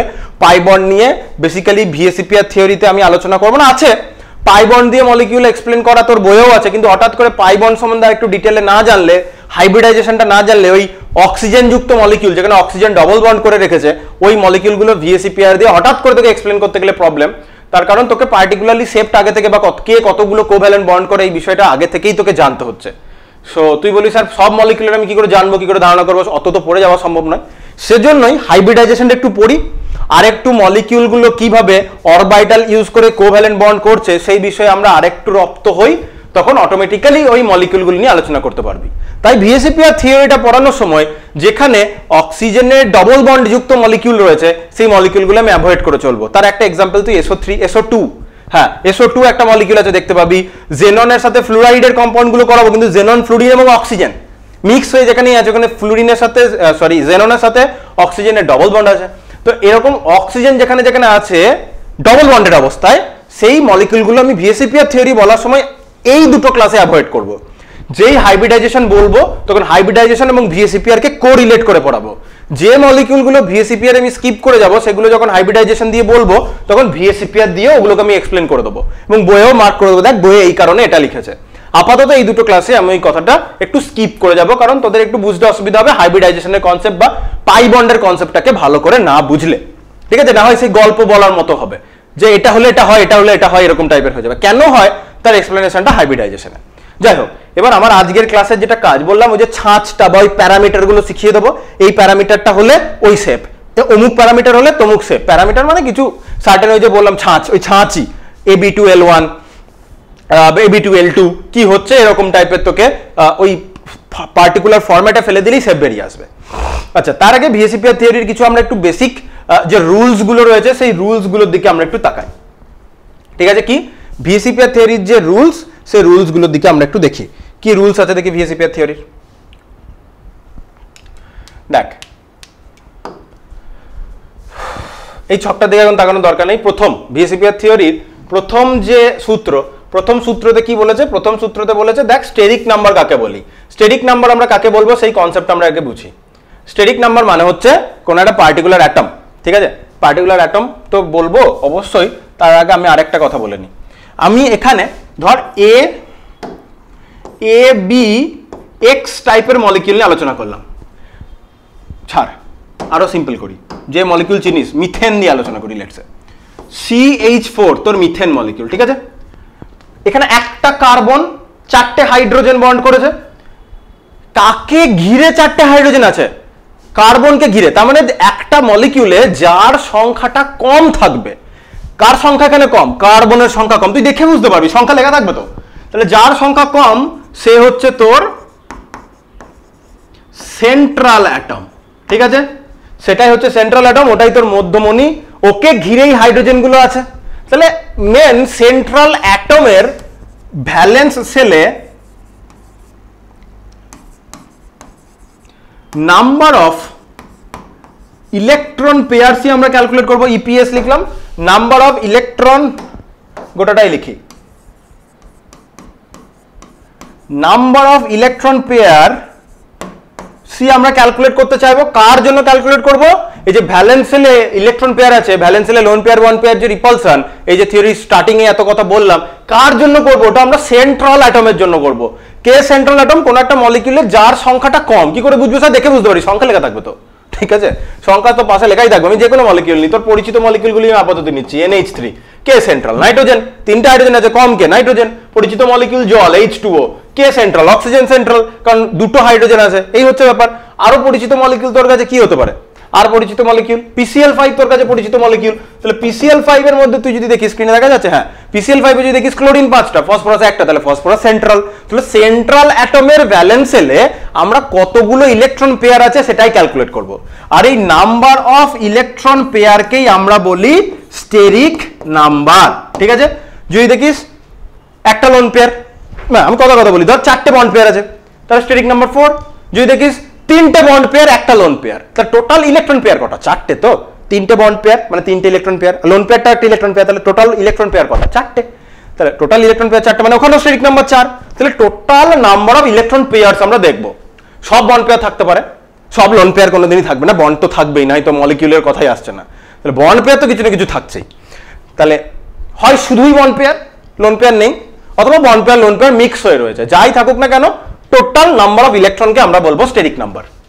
তাহলে দেখ বইয়ে চলে যাই, কি বলেছে? কোন সমযোজী যৌগের অণুর আকৃতি, ওই অণুটির কেন্দ্রীয় পরমাণুর যোজ্যতা কক্ষে মোট ইলেকট্রন জোড়ের সংখ্যা। তাহলে কেন্দ্রীয় পরমাণুটা আমার ইম্পর্টেন্ট বললাম। কেন্দ্রীয় পরমাণুতেই কতগুলো ইলেকট্রন পেয়ার আছে আমরা সেটাই ক্যালকুলেট করতে চাইছি। কেন্দ্রীয় পরমাণুর ভ্যালেন্স সেলে কতগুলো ইলেকট্রন পেয়ার আছে ওটাকে নিয়ে আমরা আলোচনা করছি, এবং কেন্দ্রীয় পরমাণুটাই ডিকটেট করবে মলিকিউলের শেপ কি হবে। অর্থাৎ যোজ্যতা কক্ষে বন্ধন ইলেকট্রন জোড় এবং নিঃসঙ্গ ইলেকট্রন জোড়ের মোট সংখ্যা, সেটাকেই আমরা বলবো স্টেরিক নাম্বার, ঠিক আছে? এ হচ্ছে ব্যাপার। তাহলে প্রথম পয়েন্ট, কাকে স্টেরিক নাম্বার বলি? স্টেরিক নাম্বারের উপর নির্ভর করে এই যে বিভিন্ন মলিকিউলের শেপ বলেছে, এদিকে এখন তাকাবোই না, দেখে জটিল লাগবে স্যার, এত কি করে মনে রাখবো? অনেকেরই মনে হতে পারে, কে মনে হতে পারে না না এইটুকু তো মনে থাকবেই। এবার যখন অনেক মলিকিউল দেখবি তখন ঘাবড়ে যাবি, তোর মনে হবে এগুলো মুখস্থ করতে হবে। মুখস্থ একদমই করতে হবে না, বুঝিয়ে দেবো তো। আমি তোদের জন্য তো মলিকুলার মডেল রেখেছি, যে মলিকুলার মডেল দিয়ে বোঝাবো তো, তবে তো আর কখনোই ভুলবি না। শেপগুলো যখন তুই ভিজুয়ালাইজ করতে পারবি তখনই তো তুই ভুলবি না বিষয়গুলো। এই হচ্ছে ব্যাপার, ধরে ধরে দেখিয়ে দেবো, চাপ নেই, সব রেখেছি। বেশ, এই ছকটা আপাতত ভুলে যা, ছকটাই আমি শেখাবো আজকে। নেক্সট চল, নেক্সট দ্বিতীয় সূত্র, কি সূত্র নয়, কিছু কিছু রুল আমরা মাথায় রেখে কাজ করব, ঠিক আছে? এটা ভালো করে মনে রাখ, আমি হাইলাইট করে দিই।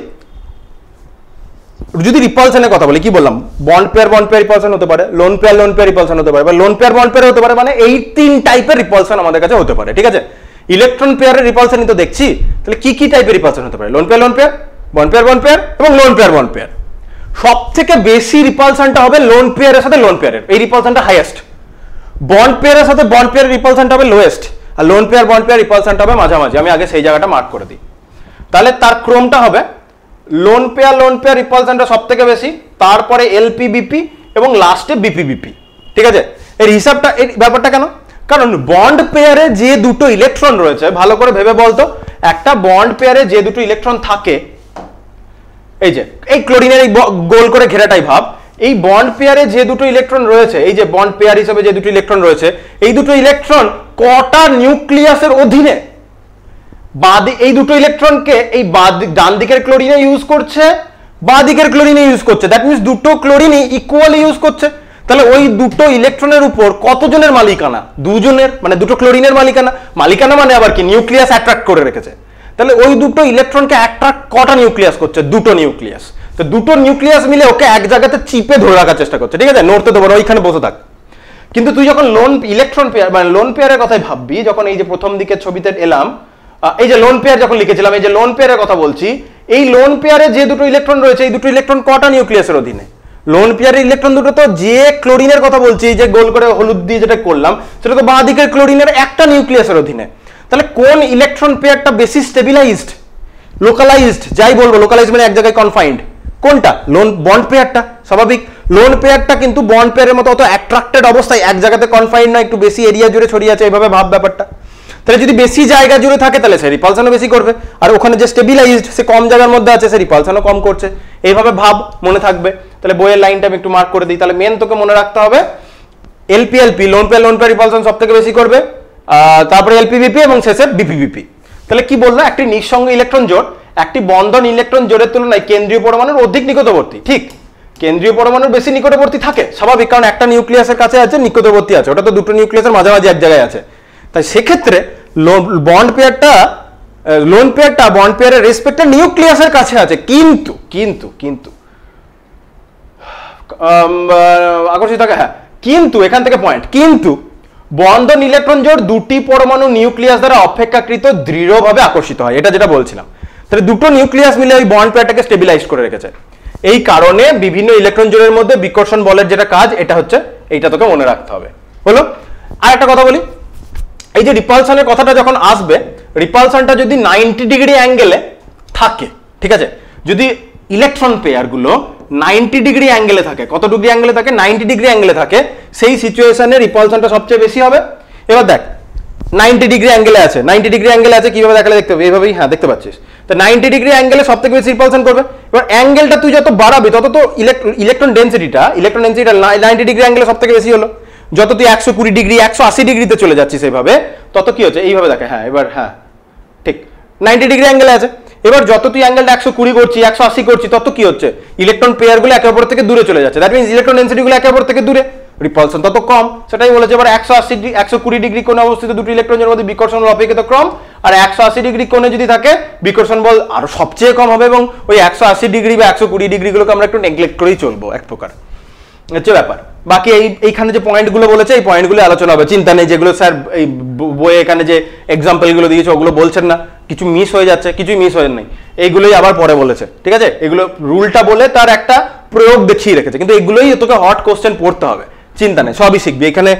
অ্যাজ এ এক্সাম্পল যে জিনিসগুলো বলেছে, এগুলোই হট কোশ্চেন পড়বি। আমি এখন রুলগুলো বলে আজকে জাস্ট মেন প্যারামিটারগুলো রেডি করে দিচ্ছি, পরের দিন আমরা মলিকিউল ইউজ করবো, ভাট করে মলিকিউল বলবো, ওই প্যারামিটারে ফেলবিয়ার হয়ে যাবে, ওটাই পরীক্ষাতে করতে হবে। 2 মাস 3 মাস যা কোশ্চেন আসবে সব পেয়ে যাবি নাম্বার। তৃতীয় সূত্রে একটু ইলেকট্রোনেগেটিভিটির কনসেপ্ট আসবে, আশা করি ওটাই তৃতীয় সূত্র, একবার দেখে নি।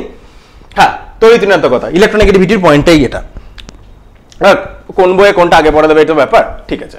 ইলেকট্রোনেগেটিভিটির পয়েন্টে বলেছে, দেখ, কেন্দ্রীয় পরমাণুর সাথে যে একটা অ্যাটম তুই নির্দিষ্ট করে দিলি, ঠিক আছে, নির্দিষ্ট করে দিয়ে তুই এরকম টাইপের মলিকিউল নিলি, ধর কেন্দ্রীয় পরমাণুর সাথে তো এখানে NH3 আছে, এটাকে আমি আরেকবার লিখি। তুই নাইট্রোজেনের সাথে 3টে হাইড্রোজেন নিতে পারিস, আবার নাইট্রোজেনের সাথে 3টে ফ্লুরিনও নিতে পারিস। এবার ইলেকট্রোনেগেটিভিটি ডিফারেন্সটা বলতো কি হলো, উল্টো হয়ে দেখ, নাইট্রোজেন আর হাইড্রোজেনের মধ্যে নাইট্রোজেন মোর ইলেকট্রোনেগেটিভ ছিল, নাইট্রোজেন আর ফ্লুরিনের মধ্যে এবার কি হয়ে গেল, ফ্লুরিন মোর ইলেকট্রোনেগেটিভ। এবার যেহেতু দুটো অ্যাটমের মধ্যে নাইট্রোজেনটা কমন, আমি নাইট্রোজেনটা নিয়ে ভাবছি না। একটা ক্ষেত্রে নাইট্রোজেনের সাথে হাইড্রোজেন যুক্ত, একটা ক্ষেত্রে নাইট্রোজেনের সাথে ফ্লুরিন যুক্ত। তাহলে কোন সিচুয়েশনে নাইট্রোজেনের সাথে মোর ইলেকট্রোনেগেটিভ এলিমেন্ট যুক্ত আছে, কোন সিচুয়েশনে, কোন সিচুয়েশনে? NF3-তে। NF3-তে নাইট্রোজেনের সাথে মোর ইলেকট্রোনেগেটিভ এলিমেন্ট জুড়ে আছে। আর আমরা কি জানি, AX যদি একটা বন্ড হয়,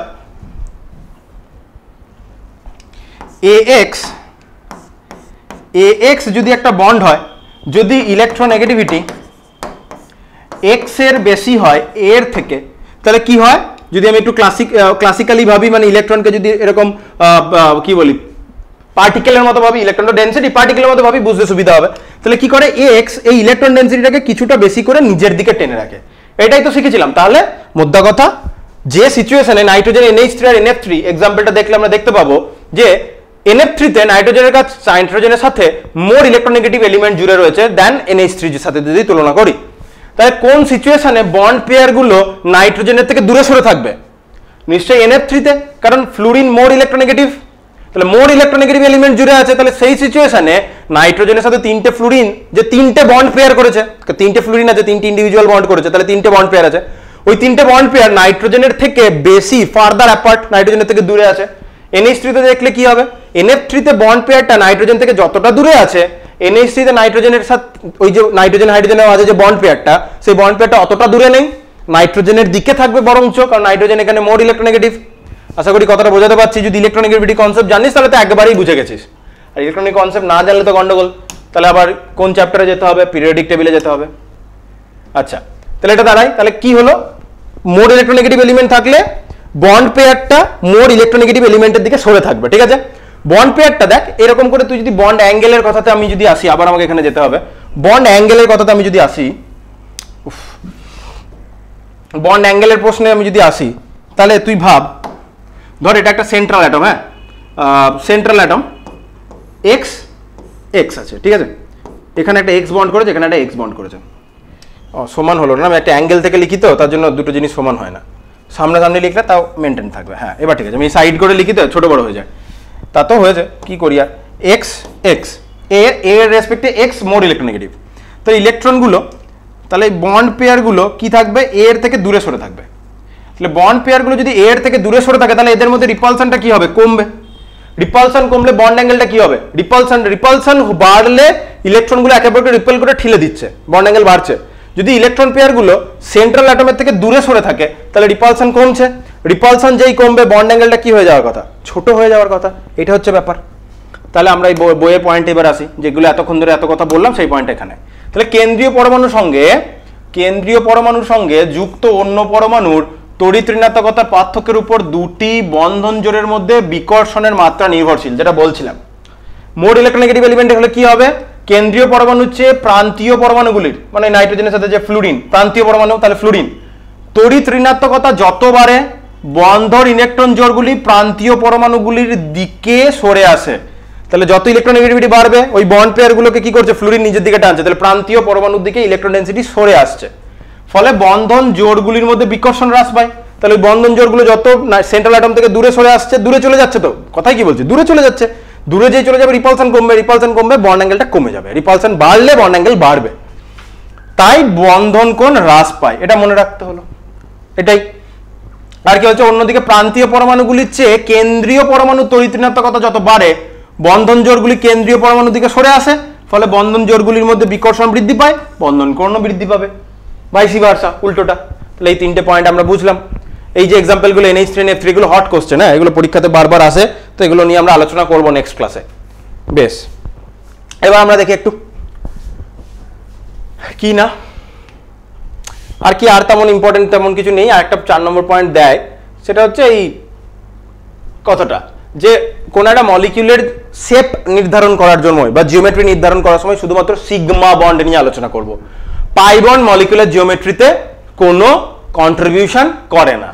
তাহলে অণুর জ্যামিতিক আকৃতি নির্ধারণের ক্ষেত্রে পাই বন্ডনে অংশগ্রহণকারী ইলেকট্রনগুলির প্রভাব সাধারণত বিবেচিত হয় না। তাহলে পাই বন্ডের যে ইলেকট্রন পেয়ারটা রয়েছে সেই ইলেকট্রন পেয়ারটা মানে পাই বন্ড তো কোভ্যালেন্ট বন্ড, তাহলে পাই বন্ডের যে বন্ড পেয়ারটা সেই বন্ড পেয়ারটা মলিকিউলার জিওমেট্রিতে কন্ট্রিবিউটই করে না, এটা আমরা ধরে চলবো। এবার সেই জন্যই বললাম পাই বন্ড সম্বন্ধে আমাদের আরো একটু কনসেপ্ট লাগবে। হাইব্রিডাইজেশনে আমরা আরো ডিটেলে অরবিটাল ওভারল্যাপ নিয়ে আলোচনা করবো। ভিএসইপিআর খুব বেশি অরবিটাল ওভারল্যাপ নিয়ে আলোচনা করছে না, করে না, ওটা হাইব্রিডাইজেশনে আমরা আলোচনা করবো, ভ্যালেন্স বন্ড থিওরিতে আলোচনা করবো। সো ওইখানে গিয়ে সিগমা বন্ড পাই বন্ড আমরা আরো ডিটেলে শিখবো। তখন পাই বন্ড সম্বন্ধে বেটার নলেজ আসলে ভিএসইপিআর এ কি প্রবলেম হচ্ছে সেগুলো আমরা বুঝবো। তাই পাই বন্ড যুক্ত মলিকিউলকে ফর দ্য টাইম বিং আমরা একটু স্কিপ করে চলছি, দুটো ক্লাস বাদে আবার ওগুলো আসবে এবং ভিএসইপিআর আর হাইব্রিডাইজেশনকে কোরিলেট করবো, কারণ দুটো থিওরি দিয়েই আমরা মলিকুলার জিওমেট্রি বা শেপ বলতে পারবো। বেশ, এই আমার একটা পড়লেই হবে আজকে আমার। আর এই বইয়ে তো বইটা একবার দেখিয়ে দিই, বইয়ে এরপরে কি করেছে অনেক কিছু এক্সাম্পল আছে। তোর এই ভিএসইপিআর আমার ছবিটা ব্লার হয়ে গেছে, অনেক মলিকিউল দেখ বই উল্টালে CO2 ওই থেকে BF3 এরকম করে অনেক মলিকিউলকে এক্সপ্লেন করা রয়েছে, ঠিক আছে। হঠাৎ করে মলিকিউল ধরে ধরে এরকম করে এক্সপ্লেন করলে মাথা খারাপ হয়ে যাবে, কত মনে রাখতেই পারবি না এত। তাহলে আমরা কি করবো, এই যে আমরা ছাঁচটা রেডি করবো, এই যে এই ছকটা দেখছিস এই দিকের গুলো তাকাবোই না, এক্সাম্পল গুলো নিয়ে পরের দিন আলোচনা করবো। এত তুই কি এক্সাম্পল ধরে ধরে মুখস্থ করবি? একদমই না। আজকে আমাদের এই যে সংকেত, জেনারেল যে স্ট্রাকচার, ফর্মুলা যা বলবি, ছাঁচ, প্যারামিটার যা বলবি সেইগুলো আমরা আজকে বুঝবো শেপ ধরে ধরে। তাহলে আমরা সেই কাজটা করি। আজকে আর বইয়ের কোনো কাজ নেই, আমি এক এক করে লিখবো, বিষয়টা ভালো করে দেখ, বেশি সময়ই লাগবে না, ঠিক আছে। বেশ, দেখি প্রথমে আমরা স্টার্ট করব, কি বলবো লিখি আগে দেখ, AB2L0। এবার বি মানে হচ্ছে বন্ড পেয়ার, এল মানে হচ্ছে লোন পেয়ার, ঠিক আছে।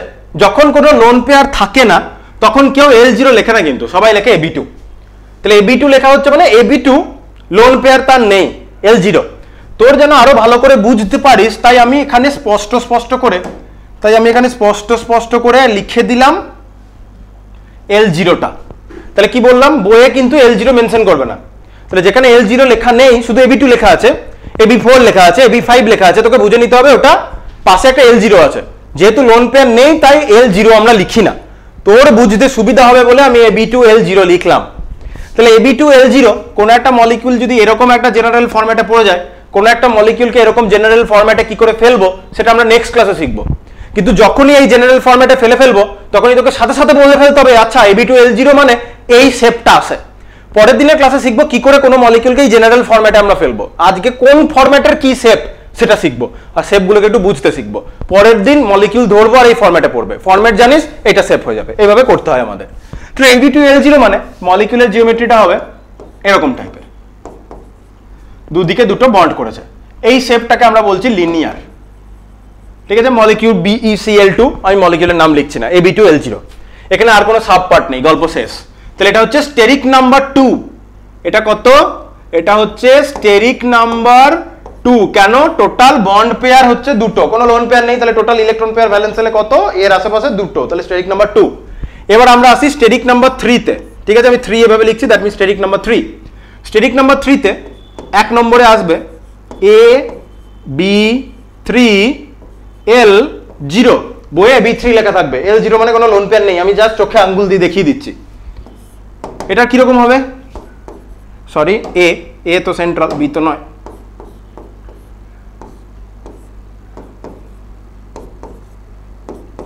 এরকম হবে। শেপগুলো আমরা কি করে বলবো? এই এন্ড পয়েন্টগুলোকে তুই যদি জুড়ে দিস, তাহলে দেখ একটা ত্রিভুজাকার শেপ আসছে, এবং এ এবং 3টে বি সিঙ্গেল প্লেনেই রয়েছে। হাতের তালু যদি ধরি, হাতের তালুতেই সবাই রয়েছে, তার বাইরে কেউ নেই। কি করে বোঝাতে পারি আমি বিষয়টা? এভাবে দেখিয়ে দিতে পারি, দাঁড়া, সেই জন্য তো এটা নামা। তাহলে এরকম টাইপের, দেখতে পাচ্ছিস এরকম টাইপের। এটাকে যদি আমি এই বোর্ডে বসাই, বোর্ডে এইটার সাথে যদি বসাই, এই দেখ এরকম, উল্টো দিক থেকে ধরি এরকম, তাহলে দেখতে পাওয়া যাচ্ছে ফ্রি। তাহলে এইটা দেখ, এটা কম্পিউটারের এই যে স্ক্রিনটা, এই স্ক্রিনের মধ্যেই কিন্তু বসে যাচ্ছে এটা। তাহলে এটা কিন্তু এই স্ক্রিনটাতেই রয়েছে, বোঝা গেল কথাটা? তাহলে আমি অ্যাঙ্গেলটা মেনটেন রাখতে পারিনি, এটা 120 ডিগ্রি অ্যাঙ্গেল করে আছে। তাহলে দেখ আমি যদি হাতের তালুতেও বসাই, এটা আমার হাতের তালুতে পারফেক্টলি বসে যাচ্ছে। হাতের তালুতে সবকটা 4টে অ্যাটমই কিন্তু পরপর বসে যাচ্ছে, তার জন্য আমরা বলছি শেপটা ট্রাইগোনাল এবং মানে মেনটা ট্রাইগোনাল এবং সবাই সিঙ্গেল প্লেনে রয়েছে, তাই এটাকে আমরা বলবো ট্রাইগোনাল প্ল্যানার।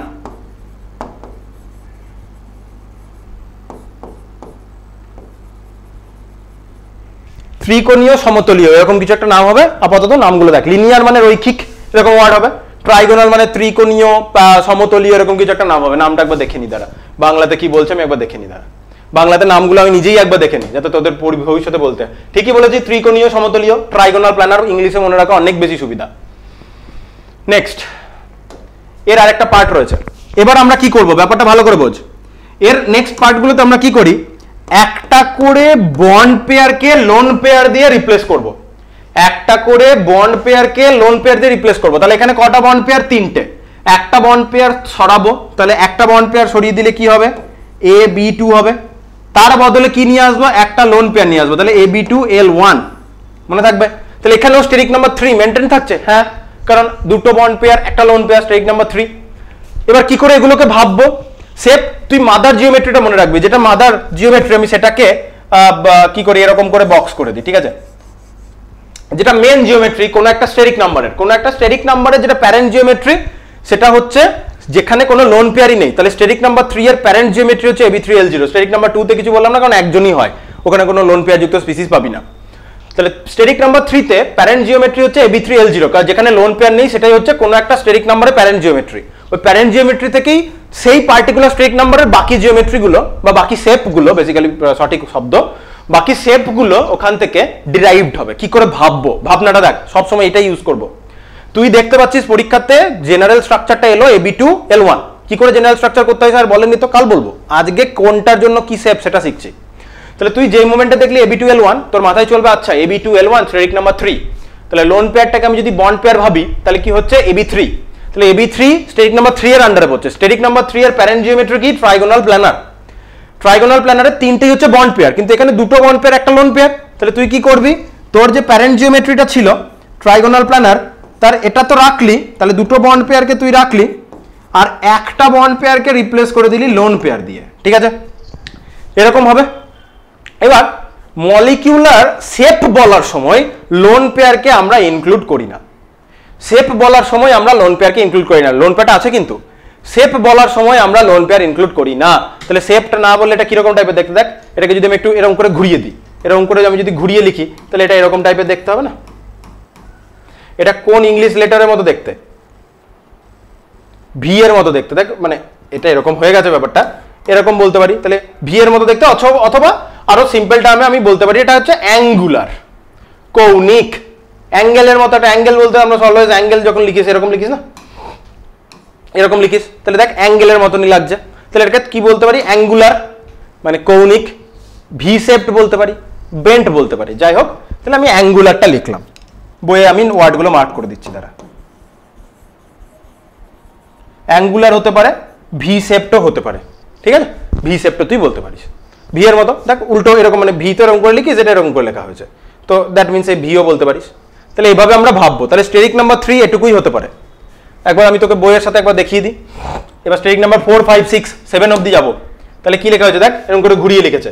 তাহলে ভি আকৃতি বা কৌণিক, ভি শেপড অর অ্যাঙ্গুলার, ঠিক আছে, বেশ। নেক্সট আমরা স্টেরিক নাম্বার 4 এ আসবো। স্টেরিক নাম্বার 4 থেকে ভালো করে শিখতে হবে। তাহলে স্টেরিক নাম্বার 4, স্টেরিক নাম্বার 4 এর প্রথম যেটা প্যারেন্ট জিওমেট্রি, প্যারেন্ট জিওমেট্রিতে কি বললাম, কোনো কি লোন পেয়ার থাকবে না, সব বন্ড পেয়ার। তাহলে এটার কোনো লোন পেয়ার নেই, সব বন্ড পেয়ার হচ্ছে AB4, লোন পেয়ার নেই তাহলে L0। তাহলে এটাই হচ্ছে এর পার্টিকুলার প্যারেন্ট জিওমেট্রিটা। তাহলে এর প্যারেন্ট জিওমেট্রিটা কিরকম হয় তোকে জানতে হবে। এটাকে আমরা এভাবে লিখবো, এ দেখা যাচ্ছে, হ্যাঁ দেখা যাচ্ছে। অর্গানিকে খুব দরকার পড়বে, স্টিরিওকেমিস্ট্রি ভালো করে শিখতে হবে। তো এই অর্গানিকে এটা শিখতে হবে, অলরেডি শিখে নে, এবং এটা এখানে এভাবে শিখতে হয়ও, এখানে যে শিখবি না বললে তো হবে না। বিগুলোকে আমি প্লেস করি, তারপরে বোঝা যাচ্ছে কি বলতে চাইলাম। এই পার্টিকুলার শেপটাকে আমরা বলি টেট্রাহেড্রাল, বাংলায় চতুস্তলকীয়, বাংলায় বলি চতুস্তলকীয়, ইংলিশে টেট্রাহেড্রাল। এবার বোল্ড ডট, বোল্ড দিয়ে লিখেছি, ডট দিয়ে লিখেছি, সিঙ্গেল লাইন দিয়ে লিখেছি। বিষয়টা কি, টেট্রাহেড্রাল জিওমেট্রিটা আমরা ভালো করে বুঝি। আগে বলে নিই, তারপরে দেখাচ্ছি। সিঙ্গেল লাইন দিয়ে যেগুলো লেখা হয়েছে ওটা বোঝায় ইন প্লেন। এ এবং এই দুটো বি, এ এবং উপরের দুটো বি, এই বিটা এবং এই বিটা এবং এই এটা একটা সিঙ্গেল প্লেনে রয়েছে। এটা যে প্লেনে রয়েছে সেই প্লেনের রেসপেক্টে এই বিটা অ্যাবাভ দ্য প্লেন রয়েছে, ডট ডট ডট ডটটা এক্স্যাক্টলি উল্টো দিকে বিলো দ্য প্লেন রয়েছে। কি বলতে চাইলাম, এবার আমরা জিওমেট্রি দেখি, এটার সাথে তুলনা কর। এটা 3 ডাইমেনশনালি রিপ্রেজেন্টেশন করার একটা মেথড, এটাই হচ্ছে, এটাকে এই মেথডোলজিটাকে আমরা বলি ফ্লাইং ওয়েজ রিপ্রেজেন্টেশন, অর্গানিকে বলবো। তাহলে আমি টোটালটাকে আমি আমার হাতের প্লেনটাকে আমি আমার প্লেন হিসাবে কনসিডার করছি। তাহলে তুই যদি ভালো করে লক্ষ্য করিস, ক্যামেরার কাছে যদি নিয়ে আসি, তাহলে আমার হাতের প্লেনে এই যে কালোটা হচ্ছে কার্বন, এই হাইড্রোজেন এবং এই হাইড্রোজেন বোর্ডের, এই ব্রোমিন বি আর এই বি, ব্রোমিন কেন বললাম সরি, বি, এই বি আর বি দেখ সেম প্লেনে রয়েছে। আমার হাতের তালুতে এটা এটা সেম প্লেনে রয়েছে। তাহলে এরা দুজন সেম প্লেনে, তাহলে দাগ দিয়ে লিখলাম। এটার রেসপেক্টে ভালো করে দেখতো, এরা তো এইটা আঙ্গুল দিয়ে দেখ, এটা এই কালো কার্বনটা আর এটা সেম প্লেনে রয়েছে, হাতের তালুতে রয়েছে, হাতের তালুর প্লেনে রয়েছে। তার রেসপেক্টে এই কার্বনটা অ্যাবভ দ্য প্লেন উঠে আছে না, দেখতে পাচ্ছিস, বুঝতে পারছিস? এই হাইড্রোজেনটা কিরকম করে রয়েছে, এই হাইড্রোজেনটা বন্ডটা অ্যাবভ দ্য প্লেনে উঠে রয়েছে। আর এই হাইড্রোজেনটা যে হাতের তালু, এটা আমার হাতের তালুর প্লেন, তার রেসপেক্টে একটা হাইড্রোজেন সামনের দিকে উঠে রয়েছে আর একটা হাইড্রোজেন এক্স্যাক্টলি পিছনের দিকে রয়েছে। আশা করি বুঝতে পারছিস। তাহলে এই হচ্ছে তোর টেট্রাহেড্রাল জিওমেট্রি। তুই যদি দেখিস, this is your tetrahedral geometry. Tetrahedral জিওমেট্রিতে এই হাইড্রোজেন এটা এটা ইন প্লেন তুই যদি ধরিস, এটাকে তুই যদি ইন প্লেন ধরিস, ইন প্লেনের রেসপেক্টে একজন অ্যাবভ দ্য প্লেন থাকে আর একজন এই যে উল্টো দিকে দেখা যাচ্ছে, এই যে বিলো দ্য প্লেন। আশা করি বুঝতে পারা গেছে। আর একবার দেখিয়ে দিই, না বুঝতে পারলে আমাকে বলবি পরে।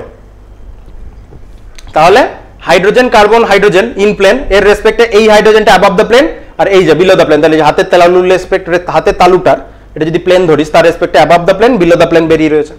বিলো দ্য প্লেনকে আমরা ডট ডট দিয়ে দেখাই, অ্যাবভ দ্য প্লেনকে আমরা বোল্ড দিয়ে দেখাই, আর ইন প্লেনগুলোকে সিঙ্গেল লাইন। তো টেট্রাহেড্রাল জিওমেট্রিটা দেখতে তোর এরকম, আমি ঘুরিয়ে ঘুরিয়ে দেখাই, ভালো করে একটু দেখ। This is your tetrahedral geometry. Pyramidal কিন্তু ভুলেও বলবি না, ঠিক আছে? এইটা হচ্ছে তোর টেট্রাহেড্রাল জিওমেট্রি। আশা করি টেট্রাহেড্রাল জিওমেট্রিটা কিরকম বুঝতে পারলি। যদি হাতের তালুতে এইভাবে প্লেস করে দেখাই, তাহলে এরকম টাইপের দেখতে লাগে, ঠিক আছে? এই হচ্ছে তোর টেট্রাহেড্রাল জিওমেট্রি। AB4 LG এরকম হয়। এবার এখান থেকেই বাকি শেপগুলো কিন্তু আমরা পরপর পরপর ডিরাইভ করব। কি করব? বন্ড পেয়ার সরাবো, লোন পেয়ার আনবো। সেকেন্ড, এর যে সেকেন্ড টাইপটা হতে পারে, তাহলে কি হবে? AB3L1, দেখ স্টেরিক নাম্বার 4 টোটালে। তাহলে AB3L1 মনে মনে ভাববো, লোন পেয়ারকে বন্ড পেয়ার ভাবলে হয়ে যায় AB4। তাহলে এটা AB4 স্টেরিক নাম্বার 4 এর আন্ডারে পড়ে। আচ্ছা, সেটুকু আমি কনসিডার করে ফেললাম। AB3L1 মানে steric number 4। Steric number 4, steric number 4 এর প্যারেন্ট জিওমেট্রি হচ্ছে টেট্রাহেড্রাল। তাহলে প্যারেন্ট জিওমেট্রি তো টেট্রাহেড্রাল, কারণ এ স্টেরিক নাম্বার 4 এর মধ্যেই পড়ে, তাহলে এর প্যারেন্ট জিওমেট্রি টেট্রাহেড্রাল। এবার ওই প্যারেন্ট জিওমেট্রিতে একটা লোন পেয়ারকে সরাবো, তার বদলে একটা বন্ড পেয়ার নিয়ে চলে আসবো। কি বললাম, সরি, ওই প্যারেন্ট জিওমেট্রিতে একটা বন্ড পেয়ারকে সরাবো, তার জায়গায় আমরা লোন পেয়ার নিয়ে চলে আসবো।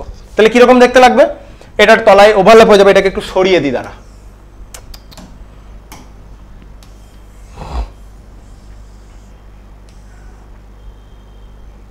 তাহলে আমি এই যে উপরের এই বিটা, এটাকে সরিয়ে দেবো, তার বদলে আমি একটা লোন পেয়ার নিয়ে চলে আসবো। দেখি কি করতে পারি।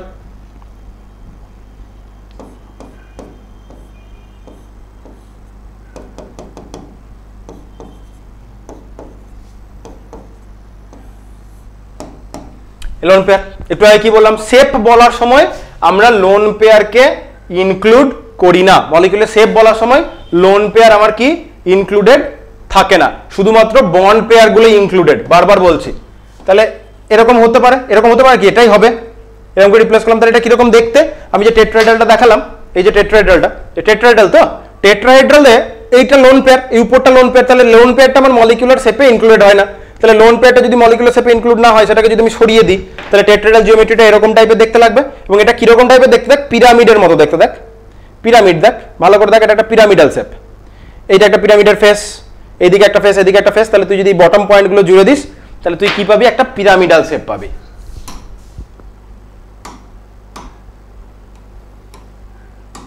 বটম পয়েন্টগুলো আমি যদি জুড়ি,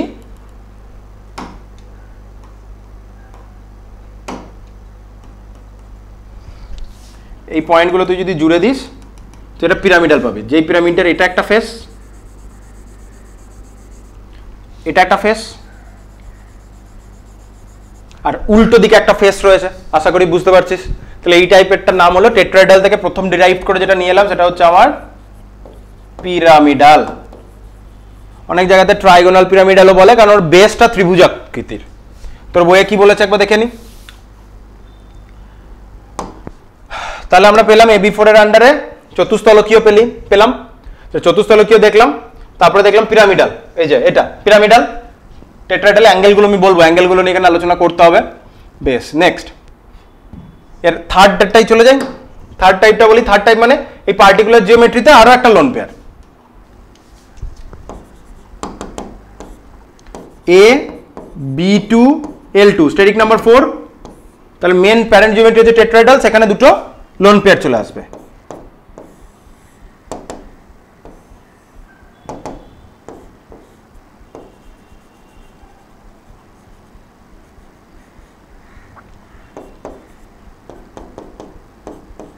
এরকম টাইপের হয়ে যাবে। এটা কিরকম দেখতে হচ্ছে, তাহলে এই তো ব্যাপার ছিল, পিরামিডাল ছিল, আরো একটা সরালাম, এরকম আমি এখানে যখন ড্র করেছি আমি এরকম ড্র করেছিলাম, ঠিক আছে।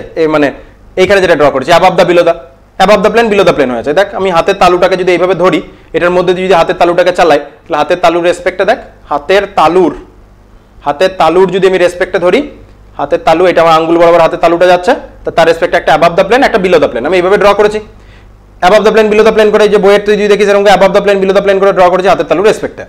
এটাকেই তুই যদি একটু ঘুরিয়ে দেখিস, এরকম করে তুই যদি ঘুরিয়ে লিখিস, তাহলে এটা কিরকম টাইপের দেখতে লাগছে দেখ। ওই সেই অ্যাঙ্গুলার বা ভি শেপ যেটা দেখেছিলাম দেখ, এটাকেই তুই যদি একটু ঘুরিয়ে লিখিস, এটাকেই তুই যদি এরকম করে ঘুরিয়ে লিখিস, কি ওই যে অ্যাঙ্গুলার বা ভি শেপ সেরকম লাগছে। তাহলে এটাও কি, তাহলে এটার শেপটাও আমি কি বলতে পারবো, অ্যাঙ্গুলার বা ভি শেপ, ঠিক আছে। তাহলে এটাও আমার হয়ে গেল অ্যাঙ্গুলার অর ভি শেপ। বেশ, এটা তো বইয়ে লেখা থাকছে, আমি বলেও দিলাম। এবার একটি অ্যাঙ্গেল নিয়ে আলোচনা করতে হবে, আগের পেজে যাই। এইখানে দেখ বন্ড অ্যাঙ্গেল, এখানে বন্ড অ্যাঙ্গেল কত, এখানে বন্ড অ্যাঙ্গেল কত দেখ, অবশ্যই 180 ডিগ্রি স্বাভাবিক। এখানটায় বন্ড অ্যাঙ্গেল কত, 120 ডিগ্রি। বেশ, এটা ট্রু। এবার ভাবতে হবে, এখানে লোন পেয়ারটা মুছে দিয়েছিলাম, লোন পেয়ারটা আবার ড্র করি।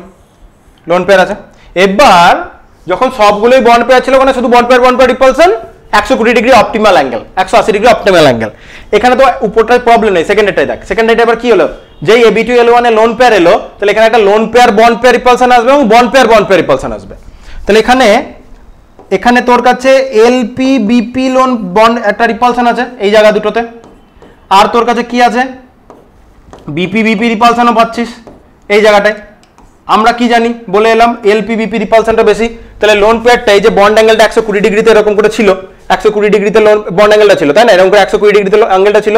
উল্টো দিক থেকে লোন পেয়ারটা রিপালশন করছে, উল্টো দিক থেকে লোন পেয়ার রিপালশন করলে কি হবে, এই বি দুটোকে, এই যে বি দুটো আছে 120 ডিগ্রি অ্যাঙ্গেলে, তাদেরকে ঠিলে কাছে এনে দেবে।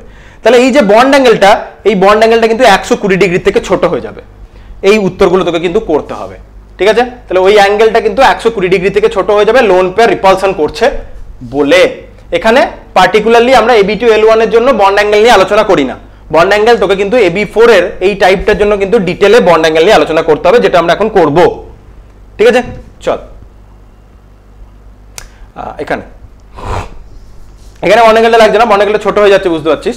এবার টেট্রাহেড্রাল জিওমেট্রিতে যদি আসি, টেট্রাহেড্রাল জিওমেট্রিতে যেটা ট্রু বন্ড অ্যাঙ্গেল, টেট্রাহেড্রালের যেটা ট্রু বন্ড অ্যাঙ্গেল, সেটা আমরা লিখি 109.5 ডিগ্রি। এভাবে লিখি না, আমরা লিখি 109 ডিগ্রি 28 মিনিট। ওই জিওগ্রাফিতে যে মিনিট আছে ওই অক্ষাংশ ওইখান থেকে আর কি, যাই হোক এটা তো। এবার 109 degree 28 minute true tetrahedral angle. এবার তুই যদি ভাবিস এখানে তো কোনো সবগুলোই বন্ড পেয়ার, এটা আদর্শ। এখানে lone pair bond pair repulsion, এবার বন্ড পেয়ার তো আছে। আগেরটাই কি শিখে এলাম, লোন পেয়ার বন্ড পেয়ার রিপালশনটা স্ট্রঙ্গার দ্যান বন্ড পেয়ার। তাহলে উপরের যে লোন পেয়ারটা রয়েছে, এইখানটায় এই স্ট্রাকচারটা তো পিরামিডাল, এটা তো পিরামিডাল। এই বরাবর যে লোন পেয়ার রয়েছে, এই লোন পেয়ারটা রিপেল করছে, যার ফলে এদের মধ্যের যে বন্ড অ্যাঙ্গেলটা, এই বরাবর লোন পেয়ারটা আছে, এই বরাবর লোন পেয়ারটা আছে, যেমন হাতের এই জায়গাটা হচ্ছে লোন পেয়ার, ঠিক আছে। এই লোন পেয়ারটা এই বন্ড অ্যাঙ্গেলগুলোকে ঠেলছে, যার ফলে এই বন্ডগুলো কাছে চলে আসবে। দ্যাট মিনস বন্ড অ্যাঙ্গেলটা একটু কমে যাবে লোন পেয়ারের রিপালশনের জন্য। এবং যেটা দেখা যায় এখানে বন্ড অ্যাঙ্গেলটা ওই 107.5 কাছাকাছি চলে আসে। আমি 107.5 ডিগ্রি লিখলাম, কোনো বই 107.4 লেখে, 3 লেখে। আমি আগে দেখি তোর বই কি লিখেছে, তুই সেটাই লিখবি অ্যান্সার। ডেটা ডেটা কেন দেয়নি, ডেটা কেন দেয়নি, ডেটা কেন দেয়নি? অবশ্যই ডেটা লাগবে। উপরে দেবে যখন NH3 কে নিয়ে আলোচনা করেছে, ডেটাটা এক্ষুনি দেখে নে, বন্ড অ্যাঙ্গেলটা কমে যাবে, ডেটা আজকেই দেখে নে। তোর বই যেটা দিয়েছে আমি শুধু সেই ডেটাটাই বলবো।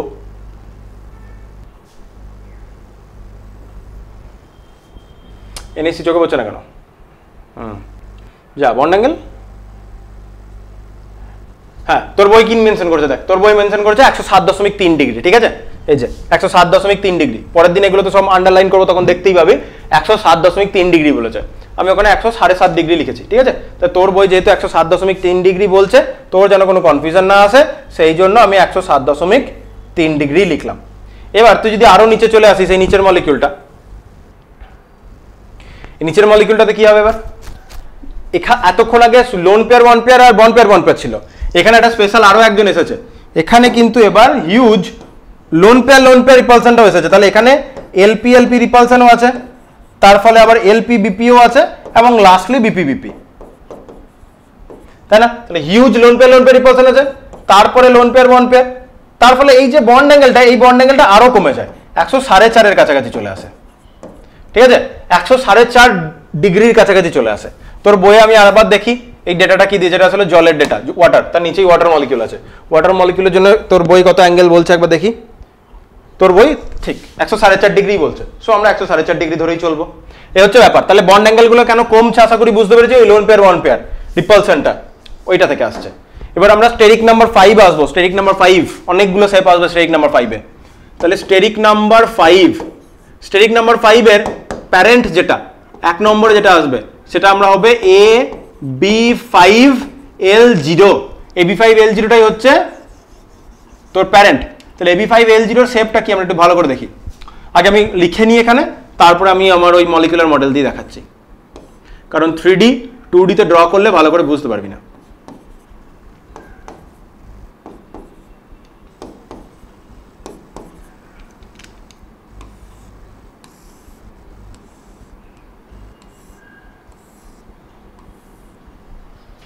এই পার্টিকুলার শেপটাকে আমরা বলি ট্রাইগোনাল বাইপিরামিডাল।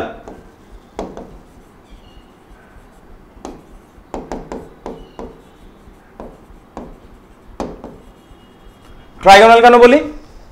যে পিরামিডটা তৈরি হচ্ছে, দেখ পিরামিড দেখতে পাচ্ছি, উপরে পিরামিড, সেম ওইতে নিচেও একটা পিরামিড, তাহলে দুবার পিরামিড, বাইপিরামিড। পিরামিডের বেসটা কিরকম? ত্রিভুজাকৃতি, তার জন্য এটাকে বলছি ট্রাইগোনাল বাইপিরামিডাল, ত্রিকোণীয় দ্বিপিরামিডীয় বাংলায়। এটাকে শর্ট ফর্মে আমরা লিখি TBP, ট্রাইগোনাল, শর্ট ফর্মে লিখি ট্রাইগোনাল বাই পিরামিডাল। এবার এটা কিরকম দেখতে, দাঁড়া। তাহলে TBP শেপটা এরকম টাইপের দেখতে, কেমন বোঝা যাচ্ছে আমি জানি না, বোঝা যাবে আশা করি। হাতের তালুতে ধরি আমি, তাহলে হাতের তালুতে আমার ট্রাইগোনাল বেসটা দেখতে পাচ্ছিস, এইটাকে সরাই, হাতের তালুতে আমার ট্রাইগোনাল বেসটা, এই যে হাতের তালুতে, এটাকে আমি একটু ঘুরিয়ে ধরলাম, ঠিক আছে? হাতের তালুতে তিনটে বলকে দেখতে পাচ্ছি আশা করি, এই উপরে এটা একটা লাগিয়ে দিলাম, দাঁড়া। তাহলে হাতের তালুতে তিনটে বলকে দেখা যাচ্ছে আশা করি, হাতের তালুতে তিনটে বল আছে আমার, হাতের তালুতে তিনটে বল, তাহলে এর প্লেনটা, এই যে ট্রাইগোনাল প্লেনটা, তাহলে দেখ এই হাতের তালুতে তিনটে বল, এন্ডগুলো জুড়ে দিলে ট্রাইগোনাল। এই উপরের পয়েন্ট থেকে তুই যদি এই তিনটে পয়েন্টকে কানেক্ট করিস, উপরের পয়েন্ট থেকে যদি এই তিনটে পয়েন্টকে কানেক্ট করিস একটা ত্রিভুজ, নিচের পয়েন্ট থেকে যদি এই তিনটে পয়েন্টকে তুই কানেক্ট করিস আরেকটা ত্রিভুজ, পিরামিড। ত্রিভুজ কেন বলছি? উপরের পয়েন্ট থেকে এই তিনটে পয়েন্টকে, ব্লু বলটা থেকে তুই যদি এই হোয়াইট তিনটেকে কানেক্ট করিস পিরামিড, আবার নিচের থেকে তুই যদি কানেক্ট করিস, আমার আলাদা কালার ছিল না বলে একটা নিচে সাদাই দিতে হয়েছে, এখান থেকে কানেক্ট করিস তাহলে আরেকটা পিরামিড। তাহলে বেসটা আবার ত্রিভুজাকৃতি, উপরে পিরামিড নিচে পিরামিড, তাই ট্রাইগোনাল বাইপিরামিডাল, ত্রিকোণীয় দ্বিপিরামিডীয়, TBP। This is your TBP। এবার আমরা কি করব? একটা করে বন্ড পেয়ার সরাবো, লোন পেয়ার নিয়ে আসবো। এবার কোথা থেকে বন্ড পেয়ার সরবে, কোথা থেকে লোন পেয়ার সরবে, এই বিষয়টা নিয়ে কিন্তু একটু আলোচনা করতে হবে, তবে কি আমরা ফার্দার জায়গাতে যেতে পারবো। তাহলে এর যে সেকেন্ড টাইপটা যাওয়ার আগে আমাকে কিছু আলোচনা করতে হবে। প্রথমে আমাকে শিখতে হবে অ্যাক্সিয়াল বন্ড কাকে বলে আর ইকুয়েটোরিয়াল বন্ড কাকে বলে। তাহলে এই যে TBP স্ট্রাকচারটাকে আমি যদি পৃথিবীর মধ্যে বসাই, লেটস এটা আর্থ, ঠিক আছে? আর্থের মধ্যে আমি যদি TBP স্ট্রাকচারটাকে প্লেস করি,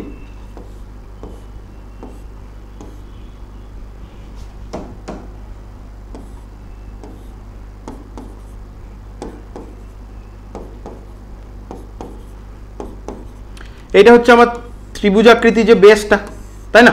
তো ত্রিভুজাকৃতি এটাতে এইটাকে তুই যদি আর্থে প্লেস করছিস ভাব, এইটাকে তুই যদি আর্থে প্লেস করিস ভাব, তাহলে এই যে ত্রিভুজাকৃতি তোর যে বেসটা, এই যে ত্রিভুজাকৃতি বেস, এই যে এইটা, এই যে যেটা ঘুরছে গোল গোল করে, যে জায়গাটা ঘুরছে দেখতে পাচ্ছিস, তাহলে এই যে ত্রিভুজাকৃতি বেসটা, এটা পৃথিবীর এই যে আমরা ইকুয়েটর বরাবর পাচ্ছি, আর উপরে নিচে এই দুজন আছে, এই দুজন কি পৃথিবীর অ্যাক্সিসের দিকে রয়েছে, পোলার ক্যাপসের দিকে রয়েছে, তাই না? তাহলে পৃথিবীর অ্যাক্সিসের দিকে রয়েছে, ত্রিভুজাকৃতি বেস বরাবর পৃথিবীর এই যে পৃথিবী যদি আমি পরিধিটার মতো করে ভাবি সার্কেলের, তাহলে এই যে ট্রাইগোনাল বেসটা কোথায় রয়েছে? পৃথিবীর পরিধি বরাবর, আর এটা পৃথিবীর দুটো অ্যাক্সিসে। তাহলে এই যে ত্রিভুজাকৃতি বেসে যারা থাকে তারা পৃথিবীর ইকুয়েটর বরাবর আছে, এরকম একটা ফিল আছে, তারা পৃথিবীর ইকুয়েটর বরাবর আছে, এরকম একটা ফিল আছে, আর এরা দুজন পৃথিবীর অ্যাক্সিস বরাবর আছে। তার জন্য ট্রাইগোনাল বেসে যে বন্ডগুলো থাকে সেই বন্ডগুলোকে আমরা বলি ইকুয়েটোরিয়াল বন্ড।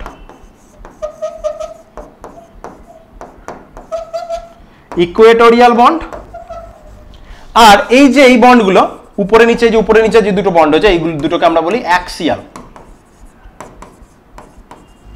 তাহলে আমরা ইকুয়েটোরিয়াল বন্ড আর অ্যাক্সিয়াল বন্ডের ব্যাপারটা বুঝলাম। এবার নেক্সট যে স্ট্রাকচারটা আসবে সেই স্ট্রাকচারে আমরা কি করব? একটা বন্ড পেয়ারকে সরিয়ে লোন পেয়ারে আনবো, তাই না? AB4L1 আসবে আগের ট্রেন্ডের মতো। তাহলে একটা বন্ড পেয়ারকে সরিয়ে আমরা লোন পেয়ার নিয়ে আসবো। আচ্ছা, আমার কাছে দু টাইপের বন্ড এলো, 5টা বন্ড আছে, কিন্তু সেই বন্ডের টাইপ দেখলে কি হচ্ছে? দুটো টাইপ, একটা ইকুয়েটোরিয়াল টাইপ, একটা অ্যাক্সিয়াল টাইপ। এবার প্রশ্নটা হচ্ছে তুই ইকুয়েটোরিয়াল বন্ডের জায়গাটাতে লোন পেয়ারটা বসাবি না অ্যাক্সিয়াল বন্ডের জায়গাতে লোন পেয়ারটা বসাবি? প্রশ্নটা আমার সে জায়গায়। কোনটা করব? দেখি কোনটা করা যায়। দুটোকেই আমরা নিয়ে আলোচনা করি, যেটা হবে আমরা সেটা নিয়ে পড়বো। তাহলে দুটো করি, পাশাপাশি ড্র করি। একটা ক্ষেত্রে আমি ইকুয়েটোরিয়াল বন্ডকে লোন পেয়ার দিয়ে রিপ্লেস করলাম, এটা থাকলো উপরে নিচে, তাহলে আমি ইকুয়েটোরিয়ালকে রিপ্লেস করলাম। আর আমরা কি করতে পারি? অ্যাক্সিয়ালকে রিপ্লেস করতে পারি। করি, অ্যাক্সিয়ালকে রিপ্লেস করার চেষ্টা করি। নিচেরটা রিপ্লেস করি, একই ব্যাপার, উপরেরটা করলেও হতো, বায়াস কোনো ব্যাপার নয় যে উপরে নিচে আলাদা কিছু। আমি নিচেরটা করলাম। এবার এই সিচুয়েশনটা ড্র করলাম। এবার আমি এই ট্রাইগোনাল বেস যেরকম ছিল সেরকম করে এই জায়গাটা ড্র করে দিই। উপর থেকে পিরামিড, নিচ থেকে পিরামিড, আর ট্রাইগোনাল বেসটা এখানেও ড্র করে দিই। এবার আমাকে এখানে lone pair bond pair repulsion ভাবতে হবে, ঠিক আছে? বন্ড পেয়ার রিপালশনটা কম, ওটা ভাবছি না, সবারই মধ্যেই আছে। লোন পেয়ার বন্ড পেয়ার রিপালশনের সিচুয়েশনটা ভাবে। তখন কি বলেছিলাম? 90 ডিগ্রি রিপালশন গুলো হচ্ছে স্ট্রঙ্গার, সব থেকে স্ট্রংগেস্ট। 120 ডিগ্রি তো কমলো, 180 ডিগ্রিতে তো একদমই নেই ধরবো। তুই যদি ভাবিস এখানে কতগুলো লোন পেয়ার বন্ড পেয়ার রিপালশনের অ্যাঙ্গেল ভাবছি, হ্যাঁ, এলপি বিপি বন্ড পেয়ার এরও রিপালশনের কথা ভাববো, এখানেও এলপি বিপি রিপালশনের কথা ভাববো, ঠিক আছে? ভালো করে ভাব।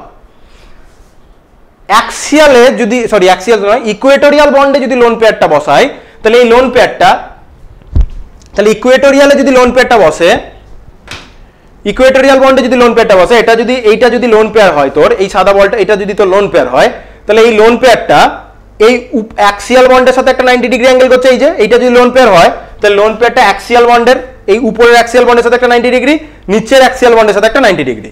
তাহলে এখানে 90 ডিগ্রি লোন পেয়ার রিপালশন কতগুলো আছে? দুটো 90 ডিগ্রি রিপালশন আছে, রাইট? 90 ডিগ্রিটা নিয়ে আমরা ভাববো। কিন্তু তুই যদি অ্যাক্সিয়ালে বসিয়ে দিস ভুল করে, তুই যদি অ্যাক্সিয়ালে এই ব্লুটাকে তুই যদি এখন লোন পেয়ার ভাবিস, এই অ্যাক্সিয়ালে তুই যদি বসাস, এই অ্যাক্সিয়ালটা এইটার সাথেও 90 ডিগ্রি অ্যাঙ্গেল, এই অ্যাক্সিয়ালটার এইটার সাথেও 90 ডিগ্রি অ্যাঙ্গেল, এই অ্যাক্সিয়ালটার এটার সাথেও 90 ডিগ্রি অ্যাঙ্গেল, বুঝতে পারছিস? 90 90 90 দেখতে পাওয়া যাচ্ছে। তিনজনের সাথেই কিন্তু নিচেরটা 90 ডিগ্রি করে অ্যাঙ্গেল আছে, কারণ এটা তো উপরে প্লেনে, তিনজনের সাথেই 90 ডিগ্রি। তাহলে এখানে 90 ডিগ্রি রিপালশন কতগুলো? এখানে 90 ডিগ্রি রিপালশন হচ্ছে তিনটে 90 ডিগ্রি রিপালশন। তাহলে 90 ডিগ্রি রিপালশন গুলো আমার খুব একটা ভালো নয়। তাহলে যেখানে রিপালশন কম করতে পারবো আমি সেটাই করতে চাইবো। তো রিপালশনটা কম কোথায়, মানে নাম্বার অফ 90 ডিগ্রি রিপালশন কোথায় কম? যদি আমি অ্যাক্সিয়ালে ইকুয়েটোরিয়ালে রিপ্লেস করি, তাহলে আমার কিন্তু নাম্বার অফ 90 ডিগ্রি রিপালশন কমছে লোন পেয়ার বন্ড পেয়ারের। এখানে কিন্তু তিনটে। তাহলে আমি যে রিপ্লেসমেন্ট গুলো এরপরে হবে, AB4L1, AB3L2, এরকম করে যে রিপ্লেস গুলো হতে যাবে, সেগুলো কিন্তু আমার কোথায় হবে? ইকুয়েটোরিয়ালে হবে। তিনটে ইকুয়েটোরিয়ালে আছে, তিনটে ইকুয়েটোরিয়ালে একটার পর একটা আমরা লোন পেয়ার দিয়ে সরাতে যাবো। তাহলে পরের স্ট্রাকচার গুলো দেখি। স্টেরিক নাম্বার 5 চলছে, হ্যাঁ? তাহলে স্টেরিক নাম্বার 5 এর 2 নম্বর স্ট্রাকচার AB4L1। আমি আর ফার্দার কিছু বলছি না, ইকুয়েটোরিয়ালে রিপ্লেস করি যেটা আগের বার করেছিলাম। তাহলে এ, এবার আমি পরপর ড্র করবো, আর আমি দেখাচ্ছি না কিছু। এটা তাহলে বি বি বি বি। এই টাইপের স্ট্রাকচারকে আমরা বলবো সিস। ভালো করে, সিসতে SF4 বলে একটা মলিকিউল আছে, খুব ভালো করে দেখতে হবে। সিস কেন? কারণ ওই যে বসে আমরা যে খেলনা ধরে দেখি এরকম টাইপের দেখতে। দেখ এটাকে তুই যদি ঘুরিয়ে ভাবিস, এইখানে একজন বসবে, এখানে একজন পা ছড়িয়ে বসবে, এইখানে একজন পা ছড়িয়ে বসেছে, দিয়ে সিস। এটা স্ট্রেট তো থাকবে না উপরে নিচে, সেজন্য এটাকে সিস বলছে। তাহলে উপরের বি নিচের বিতে ধর বসার জায়গা, আর এই বি দুটো ধর, এই বি দুটো ধর স্ট্যান্ড, তাহলে সেই জন্য এটাকে সিস স্ট্রাকচার বলি আমরা। বেশ, একটা একটা করে আবার একটা ইকুয়েটোরিয়াল রিপ্লেস করি। এবার স্পিড হয়ে যাবে, এবার তো ওই মেন স্ট্রাকচারে রিপ্লেস হতে যাবে। মেন স্ট্রাকচারটা বোঝা নিয়ে কাজ। AB3L2 দেখ স্ট্রেট নাম্বার 5, আর একটা ইকুয়েটোরিয়ালকে রিপ্লেস করব। রিপ্লেসমেন্ট আমি তোর বোঝার জন্য এই দুদিকেরটা করলাম, ঠিক আছে? 2D তে 3D ড্র করছি তো, নাই তো আমি পরে বললে তুই মানতে চাইবি না। দেখাচ্ছি ব্যাপারটা। এইটাকে আমরা বলবো টি সেপ্ট। কেন আমি এইখানে করার পর এখন এই দুটোকে রিপ্লেস করলাম? যদি আগেরটার মতো করে আমি রিপ্লেস করে যেতাম না, ধর আমি এইখানটায় রিপ্লেসমেন্ট ছিল, আর একটা এখানে রিপ্লেস করলাম, এটাকে রেখে দিতাম, আর এরকম করে রেখে দিতাম বি বি বি। তোকে আমি টি বললে তুই এটাকে দেখে মানতে চাইতি না, তুই বলতি স্যার টি কখনো এরকম করে বেঁকে থাকে? এবার 2D তে ভাবছিস বলে বুঝতে অসুবিধা হচ্ছে, ওটা কোনো কিছু ওখানে ওরকম করে বেঁকে নাই, ঠিক আছে? প্রথম কথাটা হচ্ছে ওটা কোথাও ওরকম করে কিছু বেঁকে নেই, প্রথম কথাটা সেটা। তো কোথাও কিছু ওভাবে বেঁকে নেই, তো সেই বিষয়ে চিন্তা নেই। তাহলে আমি যদি দেখাই, হ্যাঁ, এইটা হচ্ছে তো ট্রাইগোনাল বেসটা, আশা করি ট্রাইগোনাল বেসটা দেখতে পাচ্ছিস। একটা লোন পেয়ার বেরোলো, লোন পেয়ার তো আমি মলিকুলার জিও শেপে বলি না, আর একটা লোন পেয়ার বেরোলো। তাহলে তুই যখন 2D তে ড্র করছি না, 2D তে ড্র করার সময় স্ট্রেট লিখছি তো, স্ট্রেট লেখার পর এটাকে একটু বেঁকিয়ে রাখছি। তো 2D তে এরকম করে লেখার পর, 2D তে উপরে নিচে দাগটা এরকম করে দেওয়ার পর এটাকে আমি এরকম করে লিখছি। এটা আসলে স্ক্রিন থেকে সামনের দিকে বেরিয়ে আসে সেটা দেখাতে চাইছি। এবার এইটা যদি তোর প্লেন হয়, এটা স্ক্রিন থেকে একটু বাইরের দিকে এরকম করে একটু বেঁকে, এরকম করে বেঁকে আছে, সেটা দেখাতে চাইছি। 2D তে ড্র করলে দেখে মনে হবে এটা ডান্ডাটা বেঁকে আছে, তুই 2D তে ভাবছিস সমস্তটা। 3D তে ভাবলে কি হবে, তুই যে কোনো দুটোকে রিপ্লেস কর না কেন, তিনটের মধ্যে যে কোনো দুটোকে রিপ্লেস কর না কেন, তুই অলওয়েজ এই যে টি শেপটাই পাবি, তুই অলওয়েজ টি শেপটাই পাবি। তুই এটাকে রিপ্লেস কর, আর এদিকেরটা রিপ্লেস কর, বা এদিকেরটা রিপ্লেস কর, যেটাই রিপ্লেস কর না কেন একই শেপই আসবে অলওয়েজ, ঠিক আছে? সো চিন্তা নেই, যাতে বুঝতে পারি সেটা টি, তার জন্য আমি এই কর্নারে দুটো করলাম, এভাবে টি দেখতে সুবিধা হয়। অ্যান্ড লাস্টলি এটা আরেকটা যেটা আছে,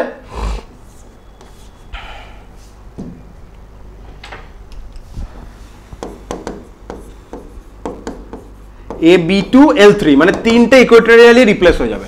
তাহলে তিনটে ইকুয়েটোরিয়ালি যদি রিপ্লেস হয়ে যায়, lone pair lone pair lone pair, উপরে বন্ড নিচে বন্ড, মানে দুটো অ্যাক্সিয়ালে পড়ে রয়েছে। এবার লোন পেয়ারকে তো আমি মলিকুলার, কত লম্বা করে ফেলেছি, হ্যাঁ,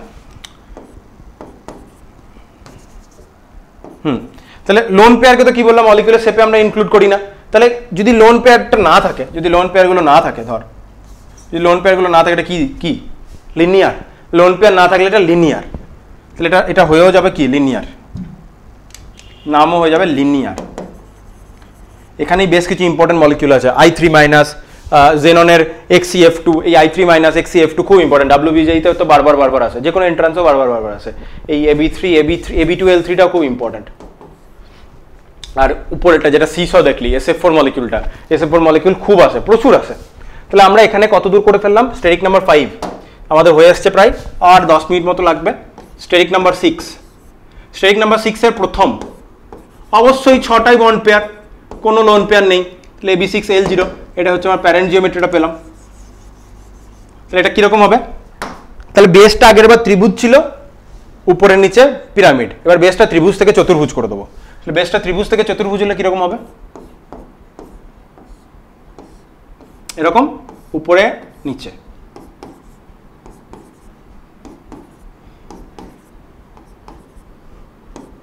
এই হচ্ছে ব্যাপার।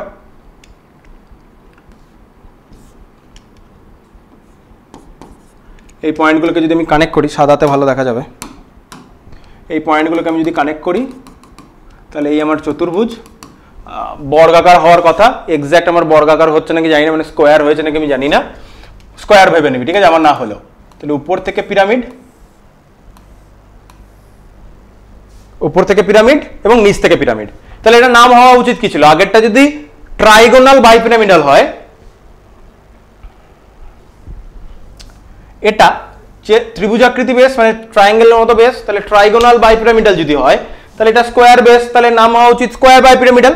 এবার এটাকে আমরা স্কোয়ার বাইপিরামিডাল বলি না, এটাকে আমরা বলি অক্টাহেড্রাল। কি বলি? দাঁড়া, এটাকে একটু সরিয়েও নি, দরকারও পড়বে এটাকে সরিয়ে নেওয়া। এটাকে আমরা বলবো অক্টাহেড্রাল।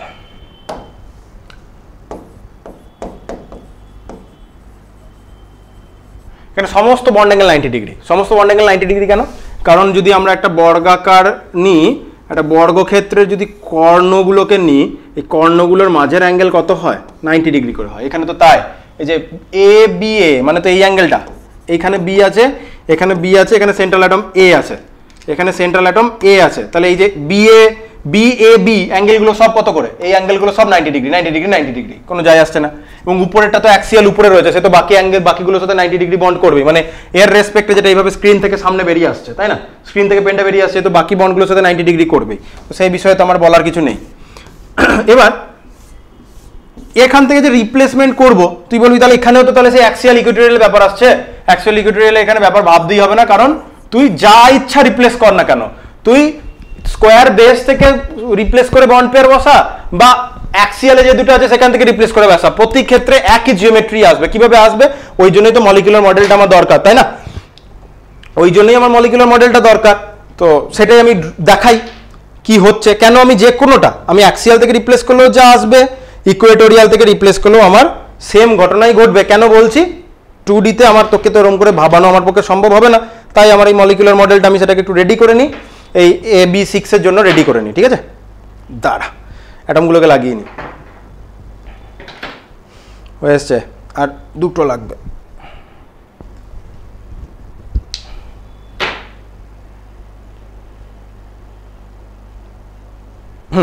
তাহলে this is your AB6 square base, এই যে স্কোয়ার বেস।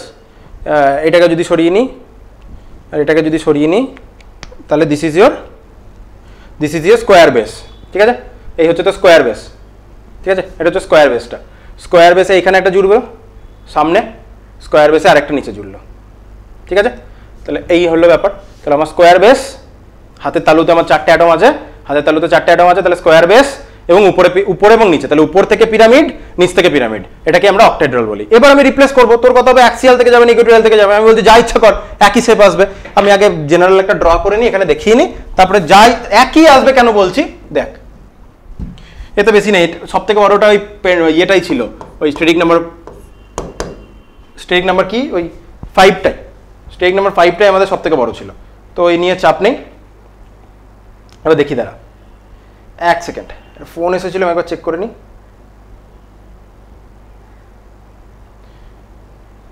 বেশ, হ্যাঁ, তাহলে কি এখানে রিপ্লেস করবো, বললাম যা ইচ্ছা করলে আমার একই আসবে। তাহলে এক্ষেত্রে পরেরটা কি আসবে? AB5 হবে, দেন L1 হবে। আগেরটা ছিল AB5L0, তাহলে তোর কাজ এটাই, AB5L0 না AB5L1, এটা বুঝতে পারাটাই হচ্ছে আসলে তোর পরীক্ষার কাজ। কারণ তোকে যখন আমি এরকম মলিকিউল দেবো BrF5 আর তার পাশে দেবো PCl5, তোর কাছে এটাও AB5 এটাও AB5, ব্যাপারটা হচ্ছে PCl5 আর ফার্দার কোনো লোন পেয়ার নেই, এখানে একটা লোন পেয়ার আছে, দ্যাট মিনস BrF5টা AB5L1 এর মধ্যে পড়ে, PCl5টা AB5L0 এর মধ্যে পড়ে। ওই কাজটা তোর, এই কাজটাই আমরা নেক্সট দিন শিখবো। কিন্তু যখন BrF5টা AB5L1 এর মধ্যে পড়ছে আমি দেখিয়ে দেবো, তখন তোর বলার কাজে বাচ্চা AB5L1 মানে তো মুখ শেপ হচ্ছে। এটা আজকে শিখছি, এটাকে একটু ছোট করি, অনেক লম্বা হয়ে গেছে। হ্যাঁ, এবার যা ইচ্ছা সরাই, আমি নিচেরটাকে সরাচ্ছি, ঠিক আছে? আবার একই কথা, যা ইচ্ছা সরাবো একই আসবে, আলাদা আসবে না। এই আমার স্কোয়ার বেস, উপরেরটা আছে, নিচে লোন পেয়ার দিলাম। লোন পেয়ার তো আমার মলিকুলার জিওমেট্রিতে কি টেক পার্ট, জিওমেট্রি নয়, মলিকুলার শেপে টেক পার্ট করে না। তাহলে এই আমার স্কোয়ার বেস, উপরে পিরামিড। তাহলে আগেরটা অক্টাহেড্রাল মানে ছিল স্কোয়ার বেস, উপরে পিরামিড, নিচে পিরামিড, তাহলে স্কোয়ার বাইপিরামিডাল বলা উচিত ছিল, ওটাকেই আমরা বলি অক্টাহেড্রাল। এক্ষেত্রে দেখ, নিচের থেকে পিরামিডটা তুই কেড়ে নিলি, তাহলে কটা পিরামিড পড়ে থাকলো? একটা। বেসটা কি? স্কোয়ার, এর নাম স্কোয়ার পিরামিডাল।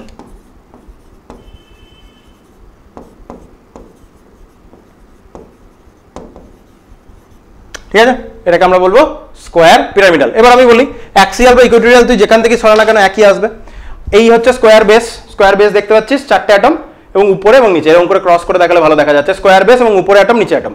আমি কি করেছি, নিচেরটা রিপ্লেস করেছি, তাহলে এটা খুলে দিয়েছি। তো এটা খুলে দেওয়ার ফলে আমার কি হয়েছে, এই স্কোয়ার বেস কর্নারগুলো জুড়ে দিয়েছি পিরামিডাল।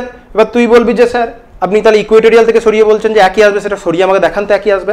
তাহলে আমি ইকুয়েটোরিয়াল থেকে একটা সরাই, তাহলে তোর কথা মতো এটা একটা ইকুয়েটোরিয়াল বন্ড। আমি যদি ইকুয়েটোরিয়ালটা সরাই, ইকুয়েটোরিয়ালটা সরিয়ে দিলে তুই বলে এরকম দেখতে, ইকুয়েটোরিয়ালটা সরিয়ে দিলে এরকম দেখতে হচ্ছে। স্যার এটা কি করে আমার স্কোয়ার হচ্ছে, মানে একই শেপ এলো, আগেরটাই তো নিচেরটা সরালে আমার স্কোয়ার পিরামিডাল আসছে, এটা সরালে কিরকম একটা টাইপের দেখতে হচ্ছে, কিরকমই একটা টাইপের দেখতে হচ্ছে। এটাকে আমি কি করে বলবো, আসলে তা নয়, এটাকে একটু এরকম করে ঘুরিয়ে দিতে হবে। আমি উল্টো দিকে ঘুরিয়ে ফেললাম, সরি, এটাকে এরকম করে ঘুরিয়ে দিতে হবে। এখান থেকে সরিয়েছিলাম তো, এই আঙুলটা যেখান থেকে সরিয়েছিলাম, তুই একটু এটাকে এরকম করে ঘুরিয়ে দে, দেখ আবার স্কোয়ার বেস উপরে পিরামিড ব্যাক করে আসবে। সো তুই অ্যাক্সিয়াল থেকে সরা আর ইকুয়েটোরিয়াল থেকে সরা, প্রতি ক্ষেত্রে তুই একই শেপই পাবি। সো এখানে আর ওই অ্যাক্সিয়াল ইকুয়েটোরিয়ালের ওই ঝামেলাটা নেই, কারণ সমস্ত বন্ড অ্যাঙ্গেলই 90 ডিগ্রি। এটা হচ্ছে মেন ফান্ডা। আগেরটাতে 90 ডিগ্রি এবং 120 ডিগ্রি দু ধরনের বন্ড অ্যাঙ্গেল ছিল বলে। অ্যান্ড লাস্ট এখান থেকে কি আসবে, 3 নম্বরে, লাস্টে 3 নম্বরে এখান থেকে আসছে AB4L2, আবার একটা সরিয়ে দেবো। তাহলে AB4L2-তে এই স্কোয়ার বেসটাকে আমি রেখে দিলাম, এখানে লোন পেয়ার, এখানে লোন পেয়ার, আবার একই কথা, তুই যা ইচ্ছা করতে পারতি, প্রতি ক্ষেত্রে আমার স্কোয়ারই আসতো, ঠিক আছে, তুই যাকে ইচ্ছা রিপ্লেস কর না কেন। আমার 2D-তে দেখাতে সুবিধা হবে বলে আমি এভাবে করালাম, কারণ ওই যে আমি যদি অ্যাক্সিয়াল থেকে সরিয়ে দিতাম না, দিয়ে তোকে বলতাম একই আসছে, তুই বুঝলি না, আমার কাছে মলিকুলার মডেলটা ছিল বলে তাই ব্যাপারটা হচ্ছে তাই। আমি ধরে একটা অ্যাক্সিয়াল থেকেও যদি সরাই, ইকুয়েটোরিয়াল থেকে একই জিনিস আসতে বাধ্য, এই হচ্ছে ব্যাপার। সো দুটো লোন পেয়ে হলাম, তাহলে আমার স্কোয়ার বেস পড়ে থাকছে। সো এটাকে আমি কি বলবো, শুধু সবকটা অ্যাটম সেম স্কোয়ারে, তাহলে স্কোয়ার এবং সবাই সেম প্লেনে, প্ল্যানার, স্কোয়ার প্ল্যানার হলো। এবার লাস্ট খুব simple, static number 7। Static number 7 থেকে কোশ্চেন কম আসে। স্টেটিক নাম্বার 7 এর মেন যেটা AB7 স্বাভাবিক, L0 এটা হচ্ছে তোর প্যারেন্ট। তাহলে প্যারেন্টের শেপটা কি হবে, দেখ আমাদের ট্রেন্ডটা কি চলছে, ত্রিভুজ বেস বাই পিরামিড, চতুর্ভুজ বেস বাই পিরামিড, 7 হলে কি হবে পঞ্চভুজ বেস বাই পিরামিড। তাহলে করে ফেলি পঞ্চভুজ।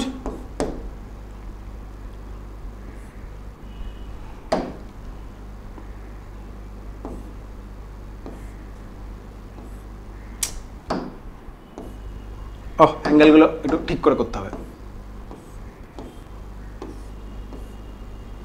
পঞ্চভুজ, উপরে পিরামিড নিচে পিরামিড,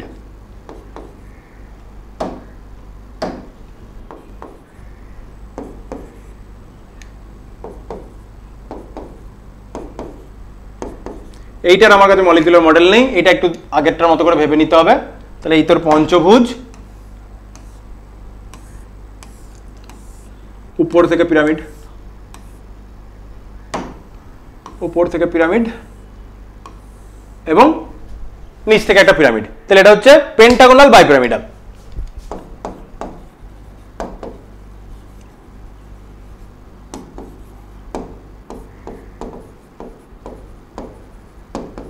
পেন্টাগোনাল বাই পিরামিডাল, এটা ওই IF7 এর এক্সাম্পল একটাই পড়তে হয়, একটা আয়োডিন। তাহলে পেন্টাগোনাল বাই পিরামিডাল বুঝতে পারছিস, ওই চতুর্ভুজ বেজ, এটার আর মলিকিউল মডেল আমার কাছে নেই, সো সম্ভব হবে না এটা দেখানোর, কিন্তু ভিজুয়ালাইজ করতে পারছিস। চতুর্ভুজ বেসের জায়গায় পঞ্চভুজ একটা বেস ভাবলি, দ্যাট মিনস পেন্টাগোনাল, উপরে পিরামিড নিচে পিরামিড, আগেরটার মতনই। এবার এখানে আর একটা পড়তে হয় এর সাব পার্ট,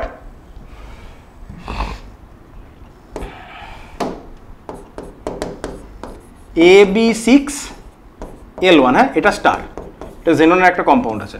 তাহলে AB6L1 কি করব, এক্ষেত্রে জাস্ট একটা অ্যাক্সিয়াল বন্ডকে তুই রিপ্লেস করতে হবে। ওই বন্ড অ্যাঙ্গেল দিয়ে ভাববি কোথায় বন্ড অ্যাঙ্গেল হচ্ছে, লোন পেয়ার বন্ড পেয়ার রিপালশনটা কোন সিচুয়েশনে মিনিমাম ম্যাক্সিমাম হতে পারে, 90 ডিগ্রি দিয়ে, তাহলে উত্তর পেয়ে যাবি। এটা এক প্রকার তোর হোমওয়ার্ক টাইপের থাকলো, ভেবে নিস।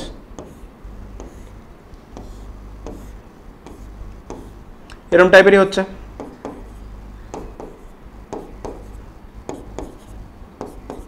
ঠিক আছে, আগেরটার মতনই দেখ, আগেরটার সাথে তুই পরপর পাশাপাশি উপরে নিচে তুলনা কর,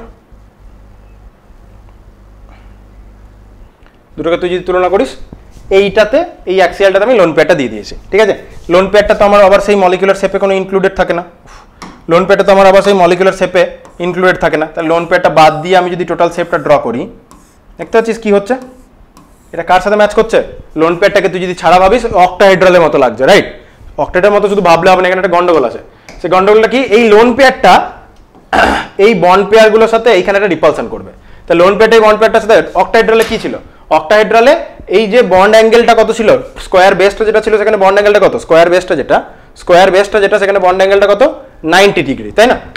সেখানে বন্ড অ্যাঙ্গেলটা কত 90 ডিগ্রি। এবার এই ফাঁকটাতে যদি এখানে একটা লোন পেয়ার ঢুকে পড়ে এরকম করে, এই ফাঁকটাতে যদি একটা লোন পেয়ার ঢুকে পড়ে, লোন পেয়ার কি করবে, এদিকেও রিপালশন করবে এদিকেও রিপালশন করবে, যার ফলে এই বন্ড অ্যাঙ্গেলটা 90 ডিগ্রিতে থাকবে না। কি হবে, একটু সরে গিয়ে বন্ড অ্যাঙ্গেলটা বাড়বে, এরকম করে সরে যাবে, 90 ডিগ্রিতে থাকতে হচ্ছে এরকম করে সরে যাবে, তাহলে বন্ড অ্যাঙ্গেলটা বাড়বে। তাহলে বন্ড অ্যাঙ্গেলটা যদি 90 ডিগ্রিতে না থাকে, এক্স্যাক্টলি 90 ডিগ্রিতে না থাকে, তাহলে আমরা এটাকে পুরোপুরি অক্টাহেড্রাল বলতে পারবো না।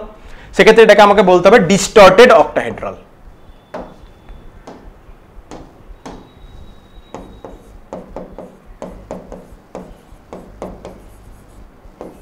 ও এইচ ফর অক্টাহেড্রাল। এই ছিল আমাদের মলিকিউলের যে ছাঁচ। স্টেরিক নাম্বার 7, স্টেরিক নাম্বার এটা তো 6 এর জন্য যাচ্ছিল, এটা তো 3, 5 এর জন্য চলছে, অনেক কিছু বলা হলো।